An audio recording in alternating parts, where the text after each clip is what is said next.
ನಿನ್ನೆ ದಿವಸ ಕಲೋಪಾಸಕರ ಬಗ್ಗೆ ನೋಡ್ತಾ ಒಂದೆರಡು ವಿಶೇಷ ಶಿಲ್ಪಗಳನ್ನು ಕಂಡಿದ್ವಿ. ಕೊನೆಗೆ ನೋಡ್ತಾ ಅಚ್ಯುತದಾಸರ ಬಗ್ಗೆ ಮಾತಾಡ್ತಾ ಸೋಬನಾರಿ ತಿಗಡಿ ಪಿಗಡಿ ಅಲ್ಲಿಗೆ ನಿಲ್ಲಿಸಿದ್ವಿ. ಮುಂದಿನ ಶಿಲ್ಪ ಇನ್ನೂ ಚೆನ್ನಾಗಿರುವಂಥದ್ದು.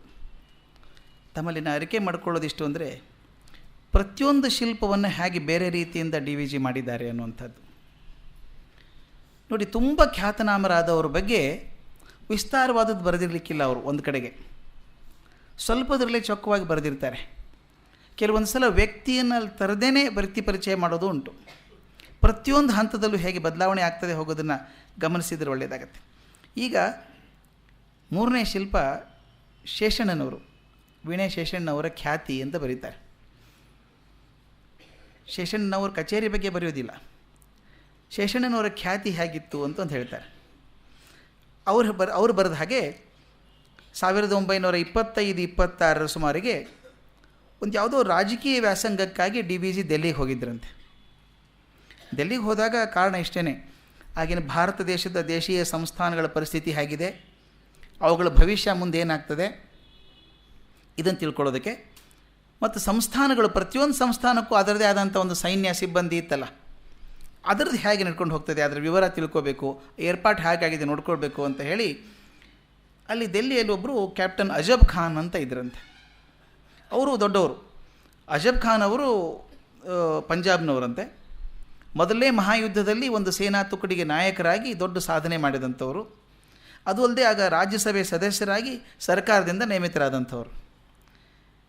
DVG ಮೊದಲಿಂದ ಗಮನ ಹೇಗೆ ನೋಡಿ, ಯಾರನ್ನೋ ಬಾಯಿ ಮಾತಿಯಿಂದ ಕೇಳೋದಲ್ಲ, ಪ್ರಮಾಣೀಭೂತವಾದಂಥ ದಾಖಲೆ ಬೇಕು ಬರೀಬೇಕಾದ್ರೆ.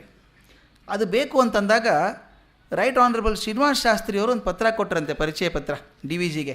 ಇದನ್ನು ತೊಗೊಂಡು ಹೋಗಿ ಅಜಬ್ ಖಾನ್ ಅವ್ರು ಕೊಡ್ರಿ, ಅವ್ರು ನಿಮಗೇನು ಮಾಹಿತಿ ಕೊಡ್ತಾರೋ ಅದು ಪ್ರಮಾಣವಾಗಿದ್ದಿರ್ತದೆ ಅಂತ ತೊಗೊಂಡ್ಬನ್ನಿ ಅಂತ ಹೇಳಿದ್ರಂತೆ. ಅದಕ್ಕೆ DVGಯಲ್ಲಿ ದೆಹಲಿಗೆ ಹೋದರು. ಹೋದದನ್ನ ಎಷ್ಟು ಚೆನ್ನಾಗಿ ಹೇಳ್ತಾರೆ, ಏನಾಯಿತು ಅಲ್ಲಿ ಅಂತ.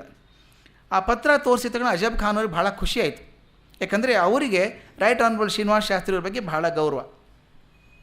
ಅವ್ರು ಹೇಳಿದ ಹಾಗೆ ಒಂದು ಕೆಲಸ ಮಾಡಿ, ನಾನು ಹೋಟೆಲಲ್ಲಿ ಇದ್ದೀನಿ, ಹೋಟೆಲ್ ಮೈಡನ್ ಅಂತಿದ್ದೇನೆ, ನಾಳೆ ಬೆಳಗ್ಗೆ ಬಂದುಬಿಡಿ, ಚರ್ಚೆ ಮಾಡೋಣ ಅದ್ರ ಬಗ್ಗೆ, ನಿಮಗೇನು ವಿಷಯ ಬೇಕೋ ಕೊಡ್ತೀನಿ ಅಂತ ಹೇಳಿದ್ರಂತೆ. ಆಗಲಿ ಅಂತ ಹೇಳಿ ಮರುದಿನ ಬೆಳಗ್ಗೆ DVG ಆ ಹೋಟೆಲಿಗೆ ಹೋದರು ಅಜಬ್ ಖಾನನ್ನು ಭೇಟಿ ಆಗೋದಕ್ಕೆ. ಅವರು ರೆಡಿಯಾಗಿದ್ದರು. ರೆಡಿ ಆಗಿಬಿಟ್ಟು ಹೇಳಿದ್ರಂತೆ, ಬನ್ನಿ ಹೇಗಿದ್ರು ಬೆಳಗಿನ ಉಪಹಾರ ಮಾಡಿಲ್ಲಲ್ಲ, ಇಬ್ಬರು ಹೋಗೋಣ, ಉಪಹಾರ ಮಾಡ್ಕೊಂಡು ಬಂದು ವಿರಾಮವಾಗಿ ಕೂತ್ಕೊಂಡು ಮಾತಾಡೋಣ ಅಂದ್ರಂತೆ. DVG ಇದ್ರಂತೆ, ನಾನು ಹಾಗೆಲ್ಲ ತಿನ್ನೋಕೆ ತಕ್ಕವನಲ್ಲ, ನಾನು ತಿನ್ನೋದಿಲ್ಲ, ಕ್ಷಮೆ ಕೊಡಿ ಕೇಳಿ ಅಂತ ಹೇಳಿದ್ರಂತೆ. ಅಜಬ್ ಖಾನ್ ಹೇಳಿದಂತೆ, ತಿನ್ನೋದು ಬೇಡ ಸ್ವಾಮಿ, ನನ್ನ ಜೊತೆಗೆ ಬನ್ನಿ, ನಾನು ನನ್ನ ಸ್ನೇಹಿತರು ತಿಂತಾ ಇರ್ತೀವಿ, ನೀವು ಪಕ್ಕದಲ್ಲಿ ಕೂತ್ಕೊಂಡು ಮಾತಾಡೋಕೆ ಅಂತಂದರೆ ಅಂದ್ರಂತೆ. ಆಯಿತು ಅಂತ ಹೊರಡಬೇಕು ಅಂತ ಹೊರಟು. ಈ ಮಾತುಕತೆ ಆಗ್ತಿದ್ದದ್ದೆಲ್ಲ ಈ ಅಜಬ್ ಖಾನ್ ಸಾಹೇಬರ ಕೊಠಡಿ ಮುಂದೆ. ಇನ್ನು ಇದಕ್ಕೆ ಹೋಗ್ಬೇಕು, ಹೋಟೆಲಿಗೆ ಹೋಗ್ಬೇಕು ಅವರಲ್ಲಿ ಊಟಕ್ಕೆ. ಆ ಹೊತ್ತಲ್ಲಿ ಪಕ್ಕದಲ್ಲಿ ಇರುವಂಥವ್ರೊಬ್ಬರು ಬಂದ್ರಂತೆ. ಪಕ್ಕದ ಕೊಠಡಿ ಅಂತ ಒಬ್ಬರು ಹಿರಿಯರು ಬಂದರು, ವಯಸ್ಸಾದವರು. ಅದರ ಪರಿಚಯ ಹೇಗೆ ಮಾಡ್ತಾರೆ ನೋಡಿ, ಎಷ್ಟು ಚೆನ್ನಾಗಿದೆ DVG ಹೇಳೋದು. ನಾವು ಹೀಗೆ ಮಾತನಾಡುತ್ತಿದ್ದಂತೆ ಪಕ್ಕದ ಕೊಠಡಿಯಿಂದ ಒಬ್ಬ ಹಿರಿಯ ದೊಡ್ಡ ಮನುಷ್ಯರು ಹೊರಗೆ ಬಂದು ಖಾನ್ ಸಾಹೇಬರಿಗೆ ಸಲಾಂ ಹೇಳಿದರು. ಖಾನ್ ಸಾಹೇಬರು ನನ್ನನ್ನು ಅವರಿಗೆ ಪರಿಚಯ ಮಾಡಿಕೊಟ್ರು. ಅವ್ರ ಬಗ್ಗೆನೂ ಪರಿಚಯ ಇವರಿಗೆ ಮಾಡಿದರು. ಇವರು sir Harichandra Vijan Roy. Sirhood ಬರಬೇಕಾದ್ರೆ, ನೈಟ್ ಹುಡ್ ಬರಬೇಕಾದ್ರೆ ತುಂಬ ದೊಡ್ಡವರು ಅವರು. ವಿಜನ್ ರಾಯ್ ಸಿಂಧೂ ಪ್ರಾಂತದವರು. ಸ್ವಾತಂತ್ರ್ಯ ಪೂರ್ವದ ಕಥೆ ಅಲ್ವಾ ಇದು. ಸಿಂಧ್ ಪ್ರಾಂತದವರು. ಅನೇಕ ಗಿರಣಿಗಳ ಮಾಲೀಕರು. ನೀವು ತಿಳಿದುಕೊಳ್ಳಬೇಕಾದಂಥವ್ರು ಇವರು ಅಂತ ಪರಿಚಯ ಮಾಡಿದ್ರಂತೆ ಆ ಹಿರಿಯರ ಬಗ್ಗೆ. ಹಾಗೆಯೇ ಇವರ ಪರಿಚಯ ಅವ್ರಿಗೆ ಮಾಡಿದರು. ನಾನು ಬೆಂಗಳೂರಿನವನು ಅಂತ ರಾಯಿಗೆ ತಿಳಿಸಿದರು. ರಾಯರವರು ಅದನ್ನು ಕೇಳಿದ ತಕ್ಷಣ ಇವ್ರ ಕಡೆ ತಿರ್ಕೊಂಡ್ಬಿಟ್ಟು ಕೇಳಿದ್ರಂತೆ, ಬೆಂಗಳೂರು ಅಂದರೆ ಮೈಸೂರು ದೇಶ ಅಲ್ವೇ ಅಂತ ಕೇಳಿದ್ರಂತೆ. ಅದಕ್ಕೆ ಇವರು, ಹೌದು, ಬೆಂಗಳೂರು ಮೈಸೂರು ಸಂಸ್ಥಾನದ ಸರ್ಕಾರದ ಕೇಂದ್ರ ಪಟ್ಟಣ. ಮೈಸೂರು ಪಟ್ಟಣವು ಮಹಾರಾಜರ ವಾಸಸ್ಥಾನವಾದ್ದರಿಂದ ಅದು ಮುಖ್ಯ ರಾಜಧಾನಿ ಅಂತ ಹೇಳಿದರು. ಆಗ ರಾಯ್ ಹೇಳಿದರು, ಮೈಸೂರಲ್ಲಿ ಶೇಷಣ್ಣ ಎಂಬ ಸಂಗೀತಗಾರರಿದ್ದಾರಲ್ವೇ, ಸಿಂಧ್ ಪ್ರಾಂತದವರವರು, ಶೇಷಣ್ಣ ಸಂಗೀತಗಾರರಿದ್ದಾರಲ್ವೇ, ಅವರನ್ನು ನೀವು ಬಲ್ಲಿರಾ ಎಂದರು. ನಾನು, ಹೌದು, ಶೇಷಣ್ಣನವ್ರನ್ನ ನಾನು ಕೊಂಚ ಬಲ್ಲೆ, ಅವರು ನನಗಿಂತ ಎಲ್ಲ ವಿಷಯಗಳಲ್ಲೂ ದೊಡ್ಡವರು, ಬಹಳ ದೊಡ್ಡವರು. ಅವರನ್ನು ನಾನು ಬಲ್ಲೆ ಅಂದರೆ ಸಾಹಸವಾದೀತು ಎಂದೆ. ಅಂಥವ್ರನ್ನ ಬಲ್ಲೆ ಅಂತ ಹೇಳೋದು ಧೈರ್ಯ ಬೇಕಾಗ್ತದೆ. ಆಗ ರಾಯ್ ಅವರು ನಿಮಗೆ ತಿಳಿದಿದ್ದರೆ ನನಗೆ ನಿಮ್ಮಿಂದ ಒಂದು ಉಪಕಾರವಾಗಬೇಕಲ್ಲ ಎಂದರು. ನಾನು ಅಪ್ಪಣೆಯಾಗಲಿ, ನನ್ನಿಂದ ನಡೆಯುವುದಾದರೆ ಸಂತೋಷದಿಂದ ಮಾಡಿ ಏನು ಎಂದೆ. ಆಗ ರಾಯ್ ಹೇಳಿದರು, ಶೇಷಣ್ಣನವರ ವೀಣಾವಾದನವನ್ನು ನಾನು ಬೊಂಬಾಯಿಯಲ್ಲಿ 3-4 ಸಲ ಕೇಳಿದ್ದೇನೆ. ಈಗ ಇನ್ನೊಂದು ಬಾರಿ ಕೇಳಬೇಕೆಂಬ ಆಸೆ ಆಗುತ್ತಿದೆ. ನನಗೆ ವಯಸ್ಸು 80 ಆಗಿದೆ. ಆದ್ದರಿಂದ ಮೈಸೂರಿನಷ್ಟು ದೂರ ಪ್ರಯಾಣ ಮಾಡುವ ಧೈರ್ಯ ನನಗಿಲ್ಲ. ಅವರು ಮುಂಬೈಗೆ ದಯಮಾಡುವುದಾದರೆ ಅವರ ಪ್ರಯಾಣದ ಎಲ್ಲ ಖರ್ಚು ವೆಚ್ಚಗಳನ್ನು ನಾನು ನೋಡಿಕೊಳ್ಳುತ್ತೇನೆ. ನಾನು ಬದುಕಿರುವಷ್ಟರಲ್ಲಿ ಇನ್ನೊಂದು ಸಾರಿ ಆ ವೀಣೆ ಕೇಳಬೇಕೆಂದು ಆಸೆಯಾಗಿದೆ. ಅವ್ರು ರಾಯ್ ಹೇಳಿದ್ರಂತೆ. ಅದಕ್ಕೆ DVG ಬರೀತಾರೆ, ಇದರಿಂದ ನನಗಾದ ಹೆಮ್ಮೆಯನ್ನು ನಾನು ಹೇಗೆ ಮಾತುಗಳಿಂದ ತಿಳಿಸಬಹುದು? ಇಂಡಿಯಾ ದೇಶಕ್ಕೆ ವಿದೇಶದಲ್ಲಿ ಗಾಂಧಿಯ ದೇಶ ಎಂದು ಹೆಸರು ಬಂದಂತೆ ಮೈಸೂರಿಗೆ ಇತರ ಪ್ರಾಂತ್ಯಗಳಲ್ಲಿ ಶೇಷಣ್ಣನವರ ದೇಶ ಎಂದು ಹೆಸರು ಬಂದಿತ್ತು. ಒಬ್ಬ ವ್ಯಕ್ತಿಯನ್ನು ಗುರುತಿಸೋದು ಹೇಗಿದೆ ನೋಡಿ. ಒಂದು ರಾಜ್ಯ ಗುರುತಿಸೋದು ಒಬ್ಬ ವ್ಯಕ್ತಿಯಿಂದ. ಈಗಾದರೂ ತಾವು ಜಪಾನಿಗೆ ಹೋದರೆ ಅವ್ರು ಹಾಗೆ ಹೇಳ್ತಾರೆ, ನಿಮಗೆ ಬಹಳಷ್ಟು ಜನ ಹೇಳ್ತಾರೆ, ಹಿರಿಯರನ್ನು ಭೇಟಿ ಆದ್ರಂತೂ ಹೇಳ್ತಾರೆ, we respect you because you come from the land of Buddha and Gandhi ಅಂತ. ನನ್ನ ಸ್ಟೂಡೆಂಟ್ ಒಬ್ಬ ಹೋಗಿದ್ದ ಅಲ್ಲಿ PhD ಮಾಡೋದಕ್ಕೆ. ಒಳ್ಳೆ ಹುಡುಗ, ಸಬ್ಜೆಕ್ಟಲ್ಲಿ ಚೆನ್ನಾಗಿದ್ದ. ಅಲ್ಲಿ ಹೋದ ಮೇಲೆ ಒಂದು ಸಲ ಫೋನ್ ಮಾಡಿದ ನನಗೆ, ಭಾಳ ತೊಂದರೆ ಆಗಿಬಿಟ್ಟಿದೆ ಸರ್, ನನಗೆ ಭಾಳ ಎಂಬರಾಸ್ ಆಗ್ತಾಯಿದೆ, ನನಗೆ ಮುಜುಗರ ಆಗ್ತಾಯಿದೆ ಅಂತ. ನಿನಗೆ ಯಾಕೋ ಮುಜುಗರ ಆಗಬೇಕಲ್ಲಿ ಅಂತ ಕೇಳಿದೆ. ನಮ್ಮ ಪ್ರೊಫೆಸರ್ ತುಂಬ ಮರ್ಯಾದೆ ಕೊಡ್ತಾರೆ ನನಗೆ, you come from the land of Buddha and Gandhi ಅಂತ ಹೇಳಿಬಿಟ್ಟು next Sunday shall discuss about Buddha ಅಂತ ಹೇಳಿದ್ದಾರೆ ಅಂತ. ಇವನು ಹೇಳ್ದ, ನಾನು ಬುದ್ಧು, ನನಗೇನೂ ಗೊತ್ತಿಲ್ಲ ಬುದ್ಧನ ಬಗ್ಗೆ, ಹೇಳೋದು ಹೇಗೆ ಅಂತ. ಈಗಾದರೂ ಓದು, ನಿಮ್ಮ ಪ್ರೊಫೆಸರ್ಗೋಸ್ಕರ ಆದರೂ ಓದು ಅಂತ. ಅವನು ಹೇಳ್ದ, 3 ವರ್ಷ ಅಲ್ಲಿದ್ದ ಅವನು. ಹೇಳ್ತಿದ್ದ, 3 ವರ್ಷ ಇದ್ದಾಗ ನಾನು ಬುದ್ಧ ಗಾಂಧಿ ಓದಿದಷ್ಟು ಇಂಡಿಯಾದಲ್ಲಿ 25 ವರ್ಷ ಓದಿರಲಿಲ್ಲ ನಾನು ಅಂತ. ಅಂದರೆ ಹೊರಗಡೆ ಮರ್ಯಾದೆ ಕೊಟ್ಟಾಗ ಅರ್ಥ ಆಗುತ್ತೆ ನಮ್ಮ ವಸ್ತುವಿಗೆ ಎಷ್ಟು ಬೆಲೆ ಹೊರಗಡೆ ಇದೆ ಅಂತ. ನಮಗೆ ಯಾವಾಗಲೂ ವಸ್ತು ಹತ್ತಿರ ಇದ್ದಾಗ ಅದ್ರ ಬೆಲೆ ಅರ್ಥ ಆಗಿರೋಲ್ಲ, ಕಳ್ಕೊಂಡಾಗಲೇ ಅರ್ಥ ಆಗೋದು ವಸ್ತುವಿನ ಬೆಲೆ ನಮಗೆ. ಹಾಗೆ ಶೇಷಣ್ಣನವ್ರ ಬಗ್ಗೆ ಅವ್ರು ಹೇಳ್ತಾರೆ, ರಾಯ್ ಹೇಳ್ತಾರೆ, ಅವ್ರು ಇನ್ನೊಂದು ಸಲ ಕೇಳಬೇಕು ಅಂತ ಆಸೆ ಆಗಿದೆ ನನಗೆ. ಮೈಸೂರು ಅಂದರೆ ಶೇಷಣ್ಣನವರ ಪ್ರಾಂತ್ಯ ಅಂತ ಆಗಬೇಕಲ್ಲ, ಅದನ್ನು ಹೇಳ್ತಾರೆ. ಅಷ್ಟೇ ಶಿಲ್ಪ ಇರೋದದು. ಇನ್ನೊಂದು ಮುಂದಿನ ಚಿತ್ರ, ಅನ್ನೋದು ಅದ್ಭುತವಾದಂಥ ಚಿತ್ರ. ವೀಣೆ ಸಾಂಬಯ್ಯನವರು ಅಂತ. ವೀಣೆ ಸಾಂಬಯ್ಯನವರು ಅಂತ. ಇದು ಶುರು ಆಗೋದು ಎಷ್ಟು ಚೆನ್ನಾಗಾಗತ್ತೆ ಅಂದರೆ, ಅವರು ಸಾಧಾರಣ ವೀಣಾವಾದಕರು, ಆಸ್ಥಾನದಲ್ಲಿದ್ದಂಥವ್ರು. ಅವ್ರ ಬಗ್ಗೆ ಹೇಗೆ ಹೇಳ್ಕೊಂಡು ಹೋಗ್ತಾರೆ ನೋಡಿ. ವೀಣೆ ಸಾಂಬಯ್ಯನವರು ಮಹಾಪ್ರವೀಣರಾಗಿದ್ದುದು ಮಾತ್ರವಲ್ಲದೆ ಆಚಾರಶೀಲರು, ನೇಮಿಷ್ಠರೂ ಆಗಿದ್ದರು. ಅವರಿಗೆ ಜ್ಯೋತಿಷ್ಯವೂ ವೈದ್ಯವೂ ತಿಳಿದಿತ್ತು. ನೋಡಿ, ಮಲ್ಟಿಫ್ಯಾಸೆಟೆಡ್ ಪರ್ಸ್ನಾಲಿಟಿ. ಒಂದು ವ್ಯಕ್ತಿನ ಪರಿಚಯ ಮಾಡೋದು ಎಷ್ಟು ಚೆನ್ನಾಗಿ ಪರಿಚಯ ಮಾಡ್ತಾರೆ ನೋಡಿ. ಬರೀ ವೀಣೆ ಒಂದೇ ಅಲ್ಲ, ಅವರಿಗೆ ಜ್ಯೋತಿಷ್ಯ ಬರ್ತಾಯಿತ್ತು, ವೈದ್ಯ ಬರ್ತಿತ್ತು ಅಂತ. ಮುಮ್ಮಡಿ ಕೃಷ್ಣರಾಜ ಒಡೆಯರಿಗೆ ಅವರಲ್ಲಿ ತುಂಬ ವಿಶ್ವಾಸ ಮತ್ತು ಗೌರವ. ತಮ್ಮ ಆಪ್ತಾಲೋಚನೆಗಳನ್ನು ಸಾಂಬಯ್ಯನವರಲ್ಲಿ ಹೇಳಿಕೊಂಡು ಸಲಹೆ ಕೇಳುತ್ತಿದ್ದರು. ಮಹಾರಾಜರು ಸಲಹೆ ಕೇಳ್ತಾ ಇದ್ರು ಇವ್ರ ಕಡೆಯಿಂದ. ದಿವಾನರಿದ್ದರು, ಆಮಾದ್ ಬೇರೆ, ವೈಯಕ್ತಿಕವಾಗಿ ಇವ್ರ ಕಡೆ ಕೇಳ್ಕೊಂಡು ಹೇಳ್ತಾಯಿದ್ರು. ಇದರಿಂದ ಒಂದು ತೊಂದರೆ ಆಗುತ್ತೆ. If you are too close to the seat of power, you draw unnecessary attention ಅಂತ. ನೀವು ಅಧಿಕಾರದಲ್ಲಿರೋರು ತುಂಬ ಹತ್ತಿರ ಆಗಿ ನೀವು ಪ್ರಾಮಾಣಿಕವಾಗಿ ಕೆಲಸ ಮಾಡಿದರೂ ಕೂಡ ಇದು ಚಮಚಾಗಿರಿ ಅನ್ನೋ ಮಾತು ಬರುತ್ತೆ. ನೀವು ಪ್ರಾಮಾಣಿಕವಾಗಿ ಮಾಡಿರ್ಬೋದು. ಇನ್ನೊಂದು, ನೀವು ಅಧಿಕಾರಕ್ಕೆ ಹತ್ತವರು ಆದ ತಕ್ಷಣ 4 ಜನರ ಕಣ್ಣು ಕೆಂಪಾಗತ್ತೆ. ಅವ್ರು ಹೇಗಾದರೂ ಮಾಡಿ ನಿಮ್ಮನ್ನು ಮುರಿಬೇಕು ಅಂತ ಪ್ರಯತ್ನ ಮಾಡ್ತಿರ್ತಾರೆ. ಈ ಪ್ರಸಂಗ ಇಲ್ಲಿ ಬಂದದ್ದು. ಇದರಿಂದ ಆಸ್ಥಾನ ವಿದ್ವಾಂಸರಲ್ಲಿ ಕೆಲವರಿಗಾದರೂ ಅಸೂಯೆ ಬಂದದ್ದು ಸ್ವಾಭಾವಿಕ ತಾನೇ. ಶುಕ್ರವಾರವೂ ಅಂಬಾವಿಲಾಸದ ತೊಟ್ಟಿಯಲ್ಲಿ ಸಾಂಬಯ್ಯನವರ ವೀಣೆಯ ಸೇವೆ ನಡೆಯುತ್ತಿತ್ತು. ಪ್ರತಿ ಶುಕ್ರವಾರ ಕಾರ್ಯಕ್ರಮ ಆಗೋದು ಇವ್ರದ್ದು. ಒಂದು ಶುಕ್ರವಾರ ಸಾಂಬಯ್ಯನವರ ಕೈ ಅದ್ಭುತವಾಗಿ ನಡೆಯಿತು. ಮಹಾರಾಜರಿಗೆ ತುಂಬ ಸಂತೋಷವಾಗಿ ಅವರು ಶಾಲು ತೋಡಗಳನ್ನು ಸಾಂಬಯ್ಯನವರಿಗೆ ತೊಡಿಸಿದರು. ಕಚೇರಿ ಮುಗಿದು ಬರ್ಖಾಸ್ತ ಆದ ಮೇಲೆ ಮಹಾರಾಜರು 3-4 ಮಂದಿ ಆಪ್ತರ ಕಡೆಗೆ ತಿರುಗಿ, ಈ ಹೊತ್ತು ಏನು ಆವೇಶ ಬಂದಿತ್ತು ಸಾಂಬಯ್ಯನಿಗೆ, ಎಷ್ಟು ಅದ್ಭುತವಾಗಿ ನುಡಿಸಿದ, ಇಂಥದ್ದು ನಾನು ಕೇಳಿ ಎಷ್ಟು ವರ್ಷವಾಗಿತ್ತು ಎಂದರು. ಮಹಾರಾಜರಷ್ಟು ಮುಕ್ತ ಮನಸ್ಸಿಂದ ಹೊಗಳಿದ್ರಲ್ಲ, ಕೆಲವರು ಸಂಕಟ ಆಗದೇ ಇರುತ್ತೆ. ಸಭೆಕರಲ್ಲೊಬ್ಬ ಹೇಳಿದಂತೆ, ಸಾಂಬಯ್ಯ ಎಲ್ಲ ಸರಿಯೇ, ಒಂದು ಚಾಳಿ ಬಿಟ್ಟರೆ ಆದೀತು ಅಂದ್ರಂತೆ. ಇದು ಬಟ್ ಅಂತಿದೆಯಲ್ಲ, ಆದರೆ ಅನ್ನುವಂಥದ್ದು ಭಾಳ ಡೇಂಜರಸ್. ಭಾಳ ಒಳ್ಳೆಯವರು ಸವರು, ಆದರೆ ಅಂದ್ರೆ ಬಂತೇನೋ ಕೊಂಕು ಅಂತ. ಇಲ್ಲಿ ಹಾಗೆ ಮಾಡಿದ್ದವರು. ಸಾಂಬಯ್ಯ ಎಲ್ಲ ಸರಿಯೇ, ಒಂದು ಚಾಳಿ ಬಿಟ್ಟರೆ ಆದೀತು ಅಂತ. ಏನದು ಮಹಾರಾಜರು ಕೇಳಿದರು. ಸಭಾ ಮರ್ಯಾದೆಯೇ ಗೊತ್ತಿಲ್ಲವಲ್ಲ ಅವನಿಗೆ. ಒಂದು ಮಹಾಸನ್ನಿಧಾನದಲ್ಲಿರುವಾಗ ಮೀಸೆ ತಿರುವುತ್ತಾನಲ್ಲ ಅವನು, ಮಹಾಸನ್ನಿಧಾನದಲ್ಲಿರುವಾಗ ಮೀಸೆ ತಿರುವುತ್ತಾನಲ್ಲ ಅವನು, ಅದೊಂದು ಕೆಟ್ಟ ಚಾಳಿ, ಅದು ಬಿಟ್ಟರೆ ಸರಿ ಇರ್ತಾನೆ ಅವನು ಅಂತ. ಸಾಂಬಯ್ಯನವರು ವೀಣೆ ನುಡಿಸುವಾಗ ತಂತಿಯನ್ನು ಬೆರಳಿನಿಂದ ಮೀಟಿ ಒರೇಕು ಬರುವಾಗ, ಅದು ಸೌಂಡ್ ರೆಸೊನೆಂಟ್ ಆಗುವಾಗ, ಅನುರಣ ಆಗುವಾಗ ಒಂದು ಕ್ಷಣ ಕೈಗೆ ಬಿಡುವಾಗುತ್ತಿತ್ತಷ್ಟೇ. ಒಂದು ಕ್ಷಣ ಕೈ ಬಿಡುಗಡೆ ಆಗ್ತಿತ್ತಲ್ಲ, ಆ ಬಿಡುವಿನಲ್ಲಿ ಬೆರಳು ಮೀಸೆಯ ಮೇಲೆ ಹೋಗುತ್ತಿತ್ತು. ಅದು ಪ್ರಯತ್ನಪೂರ್ವಕ ಅಪ್ರಯತ್ನವಾಗಿ ಆಗುವಂಥದ್ದು, ಅಭ್ಯಾಸ ಆದಂಥದ್ದು. ಆ ಮೀಸೆ ಹುಲುಸಾಗಿ ಬೆಳೆದದ್ದು, ಭರ್ಜರಿಯಾಗಿತ್ತು. ಅದನ್ನು ಸವರುವುದವರಿಗೆ ಬಹುಕಾಲದ ಅಭ್ಯಾಸದ ಪ್ರಭಾವ. ಅದರಲ್ಲಿ ಅರ್ಥವೇನೂ ಇರಲಿಲ್ಲ. ಇತರ ವಿದ್ವಾಂಸರು ಅದು ಗರ್ವವೆಂದು ಅರ್ಥ ಕಟ್ಟಿದರು. ಗರ್ವವೆಂದು ತಿಳಿದರೂ ಮಾತು ಬೇರೆ, ಗರ್ವ ಅಂತ ಅನ್ನಿಸ್ಬಹುದು. ಇವರು ಅರ್ಥ ಕಟ್ಟಿದರು ಅದಕ್ಕೆ ಗರ್ವ ಅದು ಅಂಥೇಳಿ. ಆದರೆ ಮಹಾರಾಜರು ಎಷ್ಟು ಬುದ್ಧಿವಂತರು ಅಂದರೆ, ಮಹಾರಾಜರು ಉದಾಸೀನರಾಗಿ ಮುಗುಳ್ನಗೆ ನಕ್ಕು, ಅದೇನೋ ಒಂದು ಅಭ್ಯಾಸ, ಅದನ್ನು ಗಮನಿಸತಕ್ಕದ್ದಲ್ಲ ಎಂದರು. ಕ್ಷುದ್ರ ವಿದ್ವಾಂಸರ ಪ್ರಯತ್ನ ಹೀಗೆ ವಿಫಲವಾಯಿತು. ಆದರೆ ಕ್ಷುದ್ರರಿರ್ತಾರಲ್ಲ, ನಾನು ಮೇಷ್ಟ್ ಹೇಳೋರು, ನೀನು ಮಹಾಗ್ರಹಗಳ ಶಾಂತಿ ಮಾಡದಿದ್ದರೂ ತೊಂದರೆ ಇಲ್ಲ, ಕ್ಷುದ್ರ ಗ್ರಹ ಶಾಂತಿ ಮೊದಲು ಮಾಡಿಸೋ ಅನ್ನೋರು. ಮಹಾಗ್ರಹಗಳಿಗೆ ಶಾಂತಿ ಮಾಡಿದ್ರೆ ಸುಮ್ಮನೆ ಆಗ್ತಾವಂತೆ ಗ್ರಹಗಳು, ಈ ಕ್ಷುದ್ರ ಗ್ರಹ ಸುಮ್ಮನೆ ಆಗೋದೇ ಇಲ್ಲಂತೆ, ಅದು ತೃಪ್ತಿ ಜಾಸ್ತಿ ಮಾಡಿಸ್ಬೇಕು ಅಂತ. ಇಲ್ಲಿ ಅವ್ರು ಸುಮ್ಮನೆ ಬಿಡ್ತಾರೆಯೇ. ಕ್ಷುದ್ರ ವಿದ್ವಾಂಸರ ಪ್ರಯತ್ನ ವಿಫಲ ಆಯಿತು. 1-2 ತಿಂಗಳ ನಂತರ ಮತ್ತೆ ಶುಕ್ರವಾರದ ಕಚೇರಿ ನಡೆದಾಗ ಸಾಂಬಯ್ಯನವರ ಪ್ರವೀಣತೆ ಮತ್ತೊಂದು ಬಾರಿ ಸೊಗೈಸಿತು. ಆಗ ಮಹಾರಾಜರು ಸಂತೋಷಪಟ್ಟು ಮತ್ತೊಂದು ಸಾರಿ ಬಾಯಿ ತುಂಬ ಸಾಂಬಯ್ಯನನ್ನು ಹೊಗಳಿದರು. ಈಗ ಇನ್ನೊಬ್ಬ ವಿದ್ವಾಂಸರು ಬೇರೆ ಉಪಾಯ ತೆಗೆದರು. ಹೇಗಾದರೂ ಬಲಿ ಹಾಕಬೇಕಲ್ಲ ಇವ್ರನ್ನ. ಅವರೆಂದರು, ಸ್ವಾಮಿ, ಸಾಂಬಯ್ಯನವರ ದೈವಭಕ್ತಿ ಚಿತ್ತಕ್ಕೆ ವೇದ್ಯವಾದ ಸಂಗತಿ. ಬೈಲಿಕ್ಕೆ ಹೋಗಲಿಲ್ಲ, ಟೀಕೆ ಮಾಡಿದರೆ ಮಹಾರಾಜರು ಕೇಳೋಲ್ಲ ಅಂತ ಗೊತ್ತಾಯಿತು. ಇದು ಬೇರೆ ಹಾದಿ.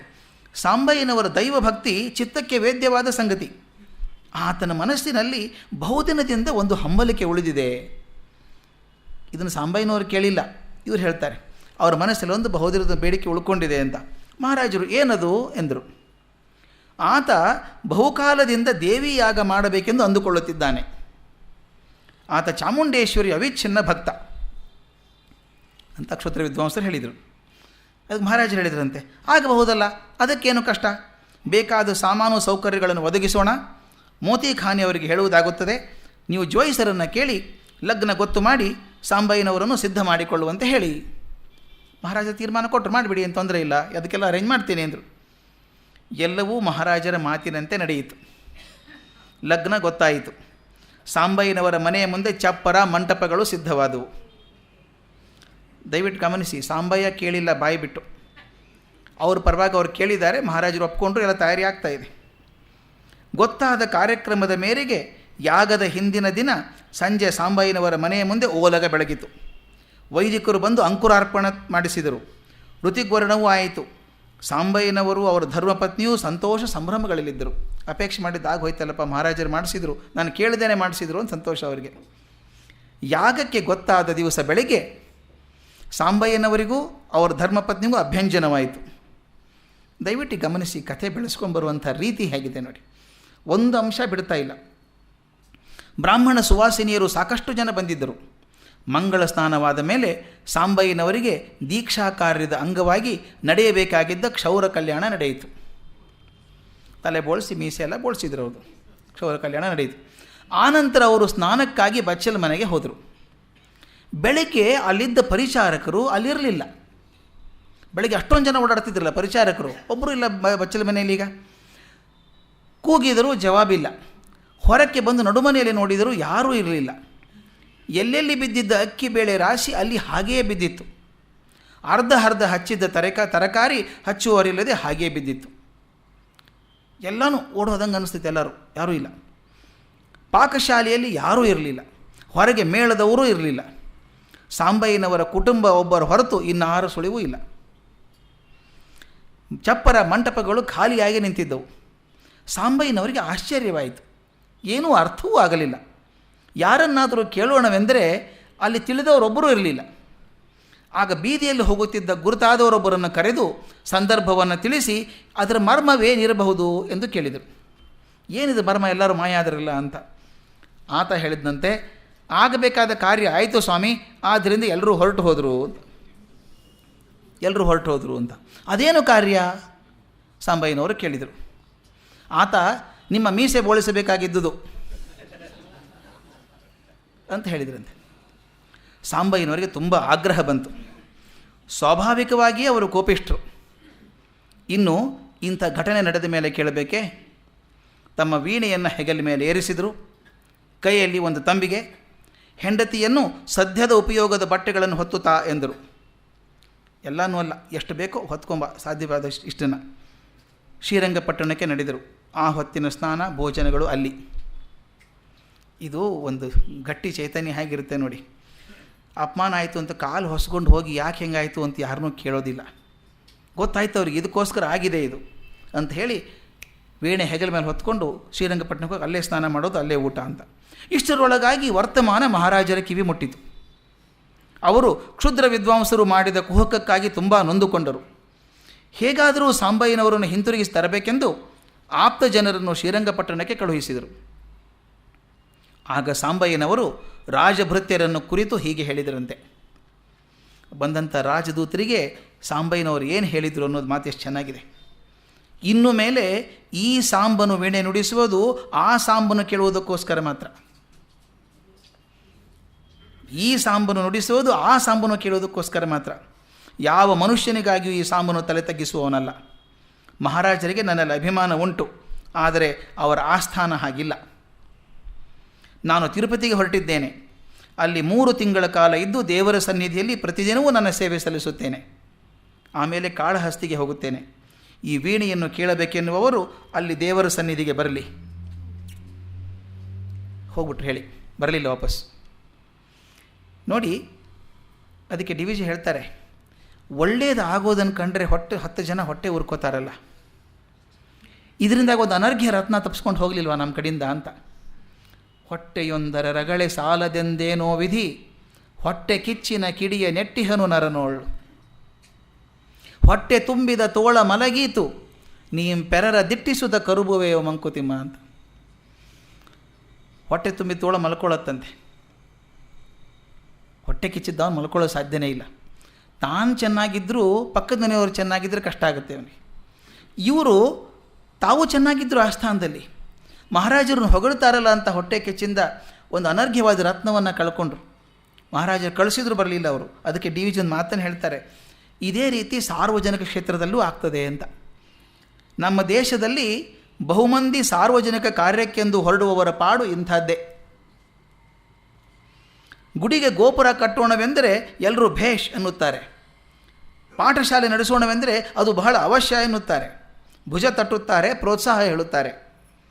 ಪ್ರೋತ್ಸಾಹಿತನಾದ ಬೇಕೂಫನು ನೋಡಿ ಹೆಂಗಿದೆ ಅದು. ಪ್ರೋತ್ಸಾಹಿತನಾದ ಬೇಕೂಫನು ಮುಂದೆ ಬಂದರೆ ಎಲ್ಲರೂ ಅವನನ್ನು ಮುಂದೆ ತಳ್ಳಿ ತಮ್ಮಷ್ಟಕ್ಕೆ ತಾವು ಹಿಂದೆ ಸರಿದು, ನಾವು ಅವತ್ತೇ ಹೇಳಿಲ್ವೇ ಹುಚ್ಚು ಪ್ರಯತ್ನ ಇದು ಎಂದು ಮಾತನಾಡಿಕೊಳ್ಳುತ್ತಾ ತಮ್ಮ ಬುದ್ಧಿವಂತಿಕೆಯನ್ನು ತಾವೇ ಮೆಚ್ಚಿಕೊಳ್ಳುತ್ತಾರೆ. ಅದಕ್ಕೆ ಮಾತು ಬಂದಿರೋದು, ನಮಾಜ್ ಮಾಡಲಿಕ್ಕೆ ಹೋದರೆ ಮಸೀದಿ ಕೊರಳಿಗೆ ಬಿತ್ತು ಅಂತ. ಒಂದು ಸಾಧನೆ ಮಾಡೋಣ ಅಂತ ಯಾರಾದರೂ ಪ್ರಯೋಗ ಮಾಡಿದರೆ 100 ಜನ ಮಾಡಿ ಚೆನ್ನಾಗಿದೆ ಅಂತ ಮುಂದೆ ತಳ್ಳಿಬಿಟ್ಟು ಅವನು ಕಷ್ಟಕ್ಕೆ ಸಿಕ್ಕಾಕೊಂಡ ಹಿಂದೆ ಬಂದು ಹುಚ್ಚ ಅವನು ಸುಮ್ಮನೆ ಹೋದ, ಮುಂದೆ ಬೇಡ ಅಂದರೆ ಕೇಳಿಲ್ವಾ. ನಮ್ಮ ಹುಡುಗ ಹೇಳ್ತಿದ್ದ, ನಮ್ಮ ಮನೇಲಿ ಊರಲ್ಲಿ ಹಳ್ಳಿಲಿ ಹೇಳ್ತಿದ್ದ, ಯಜಮಾನ್ರು ಹೇಗಿದ್ದರು ಅಂದರೆ ಅವ್ರ ಮನೇಲೊಬ್ಬ ಅಟೆಂಡ್ರು ಕೆಲಸ ಮಾಡೋನು, ಕೂಲಿ ಕೆಲಸ ಮಾಡೋ ಹುಡುಗ, ಅವನ ಹೆಸರು ಭೀಮಾ ಅಂತ ಹೆಸರು. ಅವನ ಬಗ್ಗೆ ಎಲ್ಲ ಕಡೆ ಹೇಳೋರಂತೆ, ನಮ್ಮ ಭೀಮ್ಯಾರಿ ಏನು ಹಾವು ಹೊಡಿತಾನ್ರಿ ಅವನು ಅಂತ. ಆ ಹೊಲದಲ್ಲಿ ಹಾವು ಬರ್ತಾವಲ್ಲ ಬೇಕಾದಷ್ಟು, ನಮ್ಮ ಭೀಮ್ಯಾ ಏನು ಹಾವು ಹೊಡಿತಾನ್ರಿ, ಭಾಳ ಚೆನ್ನಾಗಿ ಹೊಡಿತಾನೆ ಹಾವು ಅಂತ. ಅದನ್ನ ಕೇಳಿ ಉಬ್ಬಿಟ್ಟ ಅವನು. ನಮ್ಮ ಯಜಮಾನ್ರು ನನ್ನ ಬಗ್ಗೆ ಹೇಳ್ತಾರೆ ಹಾವು ಚೆನ್ನಾಗಿ ಹೊಡಿತೀನಿ ಅಂತ. ಅಕಸ್ಮಾತ್ ಹಂಗೆ ಹೊಡೆದ್ನೋ, ಹೇಳಿಲ್ವ ನಾನು ಭೀಮಾ ಚೆನ್ನಾಗಿ ಹೊಡಿತಾನೆ ಅಂತ, ಹೇಗೆ ಹೊಡೆದ ನೋಡಿ ಅನ್ನೋದು. ಹೊಡೆಯೋಕೆ ಹೋಗಿ ಕಚ್ಕೊಂಡ್ನೋ, ಹುಚ್ಚ ಹೊಡೆಯೋಕೆ ಹೋಗೋದು ಹಾಗೆಲ್ಲನೋ. ಇವ್ರಿಗಂತೂ ಏನು ಆಗೋದೇ ಇಲ್ಲಲ್ಲ, ಆಗೋದು ಅವನಿಗೆ, ಮುಂದಿರೋನು ಅವನು. ಹೀಗೆ ಅದಕ್ಕೆ ಹೇಳ್ತಾರೆ, ಮುಂದೆ ಪ್ರೋತ್ಸಾಹಿತನಾಗಿ ಹೋದ ಬೇಕೂಫನು ಮುಂದೆ ಹೋದರೆ ಅವನು ಬೇಕೂಫಾನೇ ಆಗ್ತಾನೆ. ಇದು ಪ್ರಸಂಗ ನಮ್ಮಲ್ಲಿದೆ ಅಂತ ಡಿ ವಿ ಜಿ ಹೇಳ್ತಾರೆ. ಮುಂದಿಂದು ಚಿತ್ರ ಮೈಸೂರು ವಾಸುದೇವಾಚಾರ್ಯರದು, ವಾಗ್ಗೇಯಕಾರರು ಅಂತ. ಎಂಥ ದೊಡ್ಡ ಚೇತನಗಳೆಲ್ಲವು. ನಾನು ಇದೇ ಮಾತಾಡ್ತಾ ಅಂತಿದ್ದೆ ಸರ್ ಹತ್ರ ಮಾತಾಡ್ತಾ, ಆ ಕಾಲ ಎಷ್ಟು ಚೆನ್ನಾಗಿತ್ತು, ನೆನೆಸ್ಕೊಂಡ್ರೆ ಒಂಥರ ರೋಮಾಂಚನ ಆಗುತ್ತೆ ಅಂಥವ್ರು ಇದ್ದರಲ್ಲ. ಒಂದೊಂದು ಸಲ ಅನಿಸುತ್ತೆ ಈ ಭೂಮಿ ಮೇಲೆ ಈ ಹಾಲಲ್ಲಿ ಬಂದಿದ್ದಾರೆ ಎಷ್ಟೊಂದು ಜನ. ಈ ಗೋಖಲೆ ಇನ್ಸ್ಟಿಟ್ಯೂಟ್ ನಾವು ಕೂತಂಥ ಜಾಗದಲ್ಲಿ ಅಂಥವ್ರು ಬಂದು ಹೋಗಿದ್ದಾರೆ, ಕೂತು ಹೋಗಿದ್ದಾರೆ, ಮಾತಾಡಿ ಹೋಗಿದ್ದಾರೆ. ಅದು ನೆನೆಸ್ಕೊಂಡ್ರೆ ಒಂಥರ ಜೀವನ ಧನ್ಯ ಅನಿಸುತ್ತೆ ನಮ್ಮದು. ಅವ್ರು ಅಡ್ಡಾಡಿದ ಜಾಗದಲ್ಲಿ ನಾವು ಅಡ್ಡಾಡ್ತಿದ್ದೀವಲ್ಲಪ್ಪ, ನಿಂತ್ಕೊಂಡಿದ್ದೀವಿ ಅಂತ ಅನಿಸುತ್ತೆ. ಈ ಜಾಗದಲ್ಲಿ ಬಂದು ಹೋಗಿದ್ದಾರೆ. ಅದು DVG ಚೈತನ್ಯಕ್ಕೋಸ್ಕರ ಬಂದವರು ಎಲ್ಲರೂ. ಅಂಥ ಜಾಗದಲ್ಲಿ ನಾವು ಕೂತಿದ್ದೀವಿ ಅಂದರೆ ಧನ್ಯತೆ ಭಾವ ಬರಬೇಕಾದ್ರೆ ಅವ್ರ ಜೊತೆಗೆ ಬದುಕಿದಾಗ ಹೇಗಿರಬೇಕು. ಒಂದು ಘಟನೆಯನ್ನು ಹೇಳ್ತಾರೆ. ವಾಗ್ಗೇಯಕಾರರಾದಂಥ ವಾಸುದೇವಾಚಾರ್ಯರ ಸಂಗೀತದ ಬಗ್ಗೆ ಹೇಳೋದು ತುಂಬ ಕಷ್ಟ, ಮಾತಿನಲ್ಲಿ ಹೇಳೋದು ಕಷ್ಟ ಅದನ್ನು. ಆದರೆ ಅವ್ರ ಹೃದಯವಂತಿಕೆ ಬಗ್ಗೆ ಒಂದು ಘಟನೆಯನ್ನು ಬರೀತಾರೆ DVG. ಅವ್ರ ಹೃದಯವಂತಿಕೆ ಎಷ್ಟು ದೊಡ್ಡದು ಅಂತ. ಸಾಮಾನ್ಯವಾಗಿ ಹೇಳೋದು ನಾನು, ಎಲ್ಲರೂ ಎಲ್ಲದರಲ್ಲೂ ಚೆನ್ನಾಗಿರೋಕ್ಕೆ ಸಾಧ್ಯ ಇಲ್ಲ. ಸಂಗೀತದಲ್ಲಿ ಅಸಾಧಾರಣ ಸೇವೆ ಮಾಡಿದಂಥ ವಾಸುದೇವಾಚಾರ್ಯರು ಹೃದಯವಂತಿಕೆ ಬಗ್ಗೆ ಹೇಳ್ತಾರಲ್ಲ ಮಾತನ್ನು. ಅವ್ರ ಪರಿಚಯ ಹೇಗೆ ಮಾಡ್ತಾರೆ ನೋಡಿ DVG. ವಾಸುದೇವಾಚಾರ್ಯನ ಒಂದೇ ಸಾಲಲ್ಲಿ ಮಾತಾಡ್ತಾರೆ. ಮನುಷ್ಯ ಹೃದಯದ ಒಂದು ಭಾವವು ಕಿವಿಗೆ ಸುಖ ಮಾಡುವ ನಾದ ರೂಪದಲ್ಲಿ ಹರಿದು ಬಂದರೆ ಅದು ಸಂಗೀತ ಎನಿಸುತ್ತದೆ. ಎಷ್ಟು ಚಂದ ಮಾತು ನೋಡಿ. ಮನುಷ್ಯ ಹೃದಯದ ಒಂದು ಭಾವವು ಕಿವಿಗೆ ಸುಖ ಮಾಡುವ ನಾದ ರೂಪದಲ್ಲಿ ಹರಿದು ಬಂದರೆ ಅದು ಸಂಗೀತ ಎನಿಸುತ್ತದೆ. ಒಂದು ಭಾಳ ಒಳ್ಳೆಯ ಡೆಫಿನೇಷನ್ ಇದೆ ಮ್ಯೂಸಿಕ್ ಬಗ್ಗೆ. Music is a vehicle through which highest sentiments of human heart find expression ಅಂತ. ಮನುಷ್ಯ ಜೀವನದ ಅತ್ಯಂತ ಉದಾತ್ತವಾದ ಭಾವನೆಗಳು ಬರೋ ಸಂಗೀತದಲ್ಲಿ ಮಾತ್ರ ಅಂತ ಅದ್ರ ಬಗ್ಗೆ ಹೇಳ್ತಾರೆ. ವಾಸುದೇವಾಚಾರ್ಯರದು ಅಂತಹ ಭಾವ ಸಂಗೀತ. ಅವರಿಗೆ ಸಂಗೀತವಿದ್ಯೆ ಕುಲವೃತ್ತಿಯಾಗಿ ಬಂದದ್ದಲ್ಲ, ಅದು ಅವರ ಸ್ವಂತ ಇಷ್ಟದಿಂದ ಮನೆಯ ಹಿರಿಯರ ಇಷ್ಟಕ್ಕೆ ವಿರೋಧವಾಗಿ ಸಂಪಾದಿಸಿಕೊಂಡ ಭಾಗ್ಯ. ಹೇಗಿದೆ ನೋಡಿ, ಸ್ವಂತ ಇಷ್ಟಕ್ಕೆ ಮನೆಯಲ್ಲಿ ಬೇಡ ಅಂದರೂ ಮಾಡ್ಕೊಂಡಂಥದ್ದು. ಈ ಸಂಗೀತ ಪ್ರೇಮಕ್ಕೆ ಮೂಲವಾಗಿದ್ದುದು ಒಂದು ಹೃದಯ ಗುಣ. ಆ ಗುಣದಲ್ಲಿ 2 ಅಂಶ ಬೆರೆತಿದ್ದವು. ಎಷ್ಟು ಚೆನ್ನಾಗಿ ಅನಾಲಿಟಿಕಲ್ ಆಗಿ ಬರುತ್ತೆ ನೋಡಿ. ಆ ಗುಣದಲ್ಲಿ 2 ಅಂಶ ಬೆರೆತಿದ್ದವು. ಒಂದು, ಜನದ ಮನೋಭಾವವನ್ನು ಅರಿತುಕೊಳ್ಳುವ ಮನಸ್ಸೂಕ್ಷ್ಮತೆ. ಇನ್ನೊಂದು, ಆ ಭಾವದಲ್ಲಿ ಸಹಕರಿಸುವ ಸ್ನೇಹವೃತ್ತಿ. ಜನರಿಗೆ ಏನು ಬೇಕು ಅಂತ ಅರ್ಥ ಮಾಡ್ಕೊಳ್ಳೋದು ಒಂದಾದರೆ, ಅರ್ಥ ಮಾಡ್ಕೊಳ್ಳೋದಕ್ಕೆ ಏನು ಬೇಕೋ ಕೊಡುವಂಥದ್ದು ಇನ್ನೊಂದು. ಎರಡೂ ವಾಸುದೇವಾಚಾರ್ಯರಲ್ಲಿ ಸೇರಿಕೊಂಡಿತ್ತು ಅಂತ. ಇದಕ್ಕೆ ಅನೇಕ ನಿದರ್ಶನಗಳನ್ನು ಕಂಡಿದ್ದೇನೆ. ಒಂದನ್ನು ಈಗ ಅರಿಕೆ ಮಾಡಬಹುದು ಅಂತ DVG ಹೇಳ್ತಾರೆ. ಆ ಪ್ರಸಂಗ ಎಷ್ಟು ಚೆನ್ನಾಗಿದೆ ನೋಡಿ. ಒಂದು ದಿವಸ ಮಧ್ಯಾಹ್ನಾಂತರ ಸುಮಾರು 3 ಗಂಟೆಗೆ ಆಚಾರ್ಯರು ನನ್ನ ಮನೆಗೆ ಬಂದರು. ವಾಸುದೇವಾಚಾರ್ಯರು DVG ಮನೆಗೆ ಬಂದರು ಮಧ್ಯಾಹ್ನ 3 ಗಂಟೆಗೆ. ಕುಶಲ ಪ್ರಶ್ನೆ ಆದ ಮೇಲೆ ಕೇಳಿದೆ, ಆಚಾರ್ಯರು ಈ ಬಿಸಿಲಲ್ಲಿ ದಯಮಾಡಿಸೋಣವಾಯ್ತಲ್ಲ, ಬಿಸಿಲಲ್ಲಿ ಯಾಕೆ ಬಂದ್ರಿ ಅಂತ ಕೇಳಿದ್ರಂತೆ. ಆಗ ಆಚಾರ್ಯರು ಹೇಳಿದ್ರಂತೆ, ಪರೀಕ್ಷೆ ಮಾಡುವುದಕ್ಕೆ ಬಂದಿದ್ದಾರೆ ಆಚಾರ್ಯರು, ಪರೀಕ್ಷೆ ಮಾಡೋಕ್ಕೆ ಬಂದಿದ್ದಾರೆ ಆಚಾರ್ಯರು. ಅವರಿಗೆ ಇಲ್ಲಿ ಬರಿಯ ಮಾತಿನ ಮರ್ಯಾದೆಯೋ ನಿಜವಾದ ವಿಶ್ವಾಸವೋ ನೋಡೋಣ. DVG ಹೇಳಿದ್ದದು, ಬರೀ ಮಾತಿನ ಮರ್ಯಾದೆನೋ ನಡೆಸ್ತಿರೋ ಅಂತ. ಆಗ ನಾನು ಕೇಳಿದೆ, ಇನ್ನೂ ಪರೀಕ್ಷೆಯೇ, ಇಷ್ಟು ವರ್ಷ ಆದಮೇಲೆ ಪರೀಕ್ಷೆನಾ ಅಂತ ಕೇಳಿದ್ರಂತೆ. ಹಾಗಾದ್ರೆ ಆಚಾರ್ಯ ಹೇಳಿದ್ರಂತೆ, ಹಾಗಾದರೆ ಆಚಾರ್ಯರು ಕರೆದ ಕಡೆಗೆ ನೀವು ಬರಲು ಅಡ್ಡಿ ಇಲ್ಲ ತಾನೇ, ಎಲ್ಲಿ ಕರಿತೀನೋ ಬರ್ತೀರಲ್ಲ ಅಂತ ಕೇಳಿದ್ರಂತೆ. ನಾನು ಸಂದೇಹವೆಲ್ಲಿ ಅಂದೆ. ಆಚಾರ್ಯರು ಹೇಳಿದರು, ವಿಚಾರ ಮಾಡಿ ಹೇಳೋಣವಾಗಲಿ, ರಾತ್ರಿ ಕತ್ತಲಾದ ಮೇಲೆ ಚಿಕ್ಕಪೇಟೆಯ ಹಿಂದಿನ ಗಲ್ಲಿಗಳಲ್ಲೇ ಬರಬೇಕಾಗುತ್ತದೆ, ಆಲೋಚನೆ ಮಾಡೋಣವಾಗಲಿ ಅಂತ ಹೇಳಿದ್ರಂತೆ. ಎಲ್ಲಿ ಕರೆದಲ್ಲಿ ಬರ್ತೀನಿ ಅಂತ ಹೇಳೋ ಸುಲಭ, ಇಂತಲ್ಲಿ ಬರಬೇಕಾಗ್ತದೆ ರಾತ್ರಿ ಅಂತ. ಆಗ ನಾನು, ಏನೂ ಪರವಾಗಿಲ್ಲ, ಆಚಾರ್ಯರು ಎಲ್ಲಿ ಎಷ್ಟು ಹೊತ್ತಿನಲ್ಲಿದ್ದರೆ ನಾನು ಅಲ್ಲಿ ಅಷ್ಟು ಹೊತ್ತಿಗೆ ಸಿದ್ಧ ಎಂದೆ. ಹೀಗಾದ ಒಪ್ಪಂದದ ಮೇರೆಗೆ ಆ ರಾತ್ರಿ ಚಿಕ್ಕಪೇಟೆಯಲ್ಲಿ ಗುರುತು ಹೇಳಿದ್ದ ಕಡೆಗೆ ಒಬ್ಬ ಆಸಾಮಿ ನನಗಾಗಿ ಕಾದಿದ್ದ. ರಾತ್ರಿ ಹೋದ್ರಿ ಒಬ್ಬ ಆಸಾಮಿ ಕಾಯ್ಕೊಂಡಿದ್ದ. ನಾನು ಆತನ ಹಿಂದೆ ನಡೆದು ಒಂದು ಸಂದಿಯಲ್ಲಿ ಒಂದು ಮನೆ ಸೇರಿದ್ದಾಯಿತು.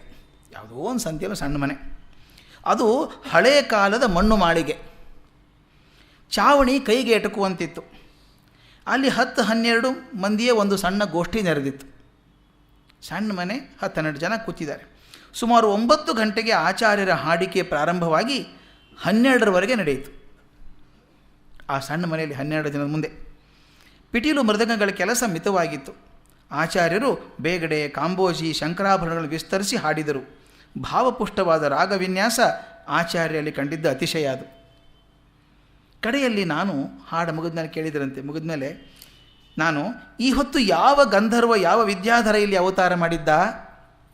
ಎಲ್ಲ ಬಿಟ್ಟು ಇಲ್ಲಿ ಮನೇಲಿ ಬಂದು ಹಾಡ್ತಿದ್ದೀರಲ್ಲ ರಾತ್ರಿ, ಅದು ಇಲ್ಲಿ ಯಾವ ವಿದ್ಯಾಧರ ಯಾವ ಗಂಧರ್ವ ಅವತಾರ ಮಾಡಿದ್ದ ಎಂದೆ. ಆಚಾರ್ಯರು ಅಲ್ಲಿ ಕಂಬಕ್ಕೊರಗಿಕೊಂಡು ಹಾಸಿಗೆ ಮೇಲೆ ಕುಳಿತು ತಲೆದೂಗುತ್ತಾ ಅಚ್ಚುಕಟ್ಟಾಗಿ ತಾಳ ಹಾಕುತ್ತಿದ್ದ ವೃದ್ಧರ ಕಡೆಗೆ ಕೈ ತೋರಿಸಿ ಎಲ್ಲ ಅವರ ಪ್ರಸಾದ ಎಂದರು. ಯಾರೋ ಮುದುಕ ಕೂತಿದ್ದಾರೆ ಕಂಬ ಕಾಣಿಸ್ಕೊಂಡು ಅವ್ರ ಪ್ರಸಾದ ಅಂತ ಹೇಳಿದ್ರಂತೆ.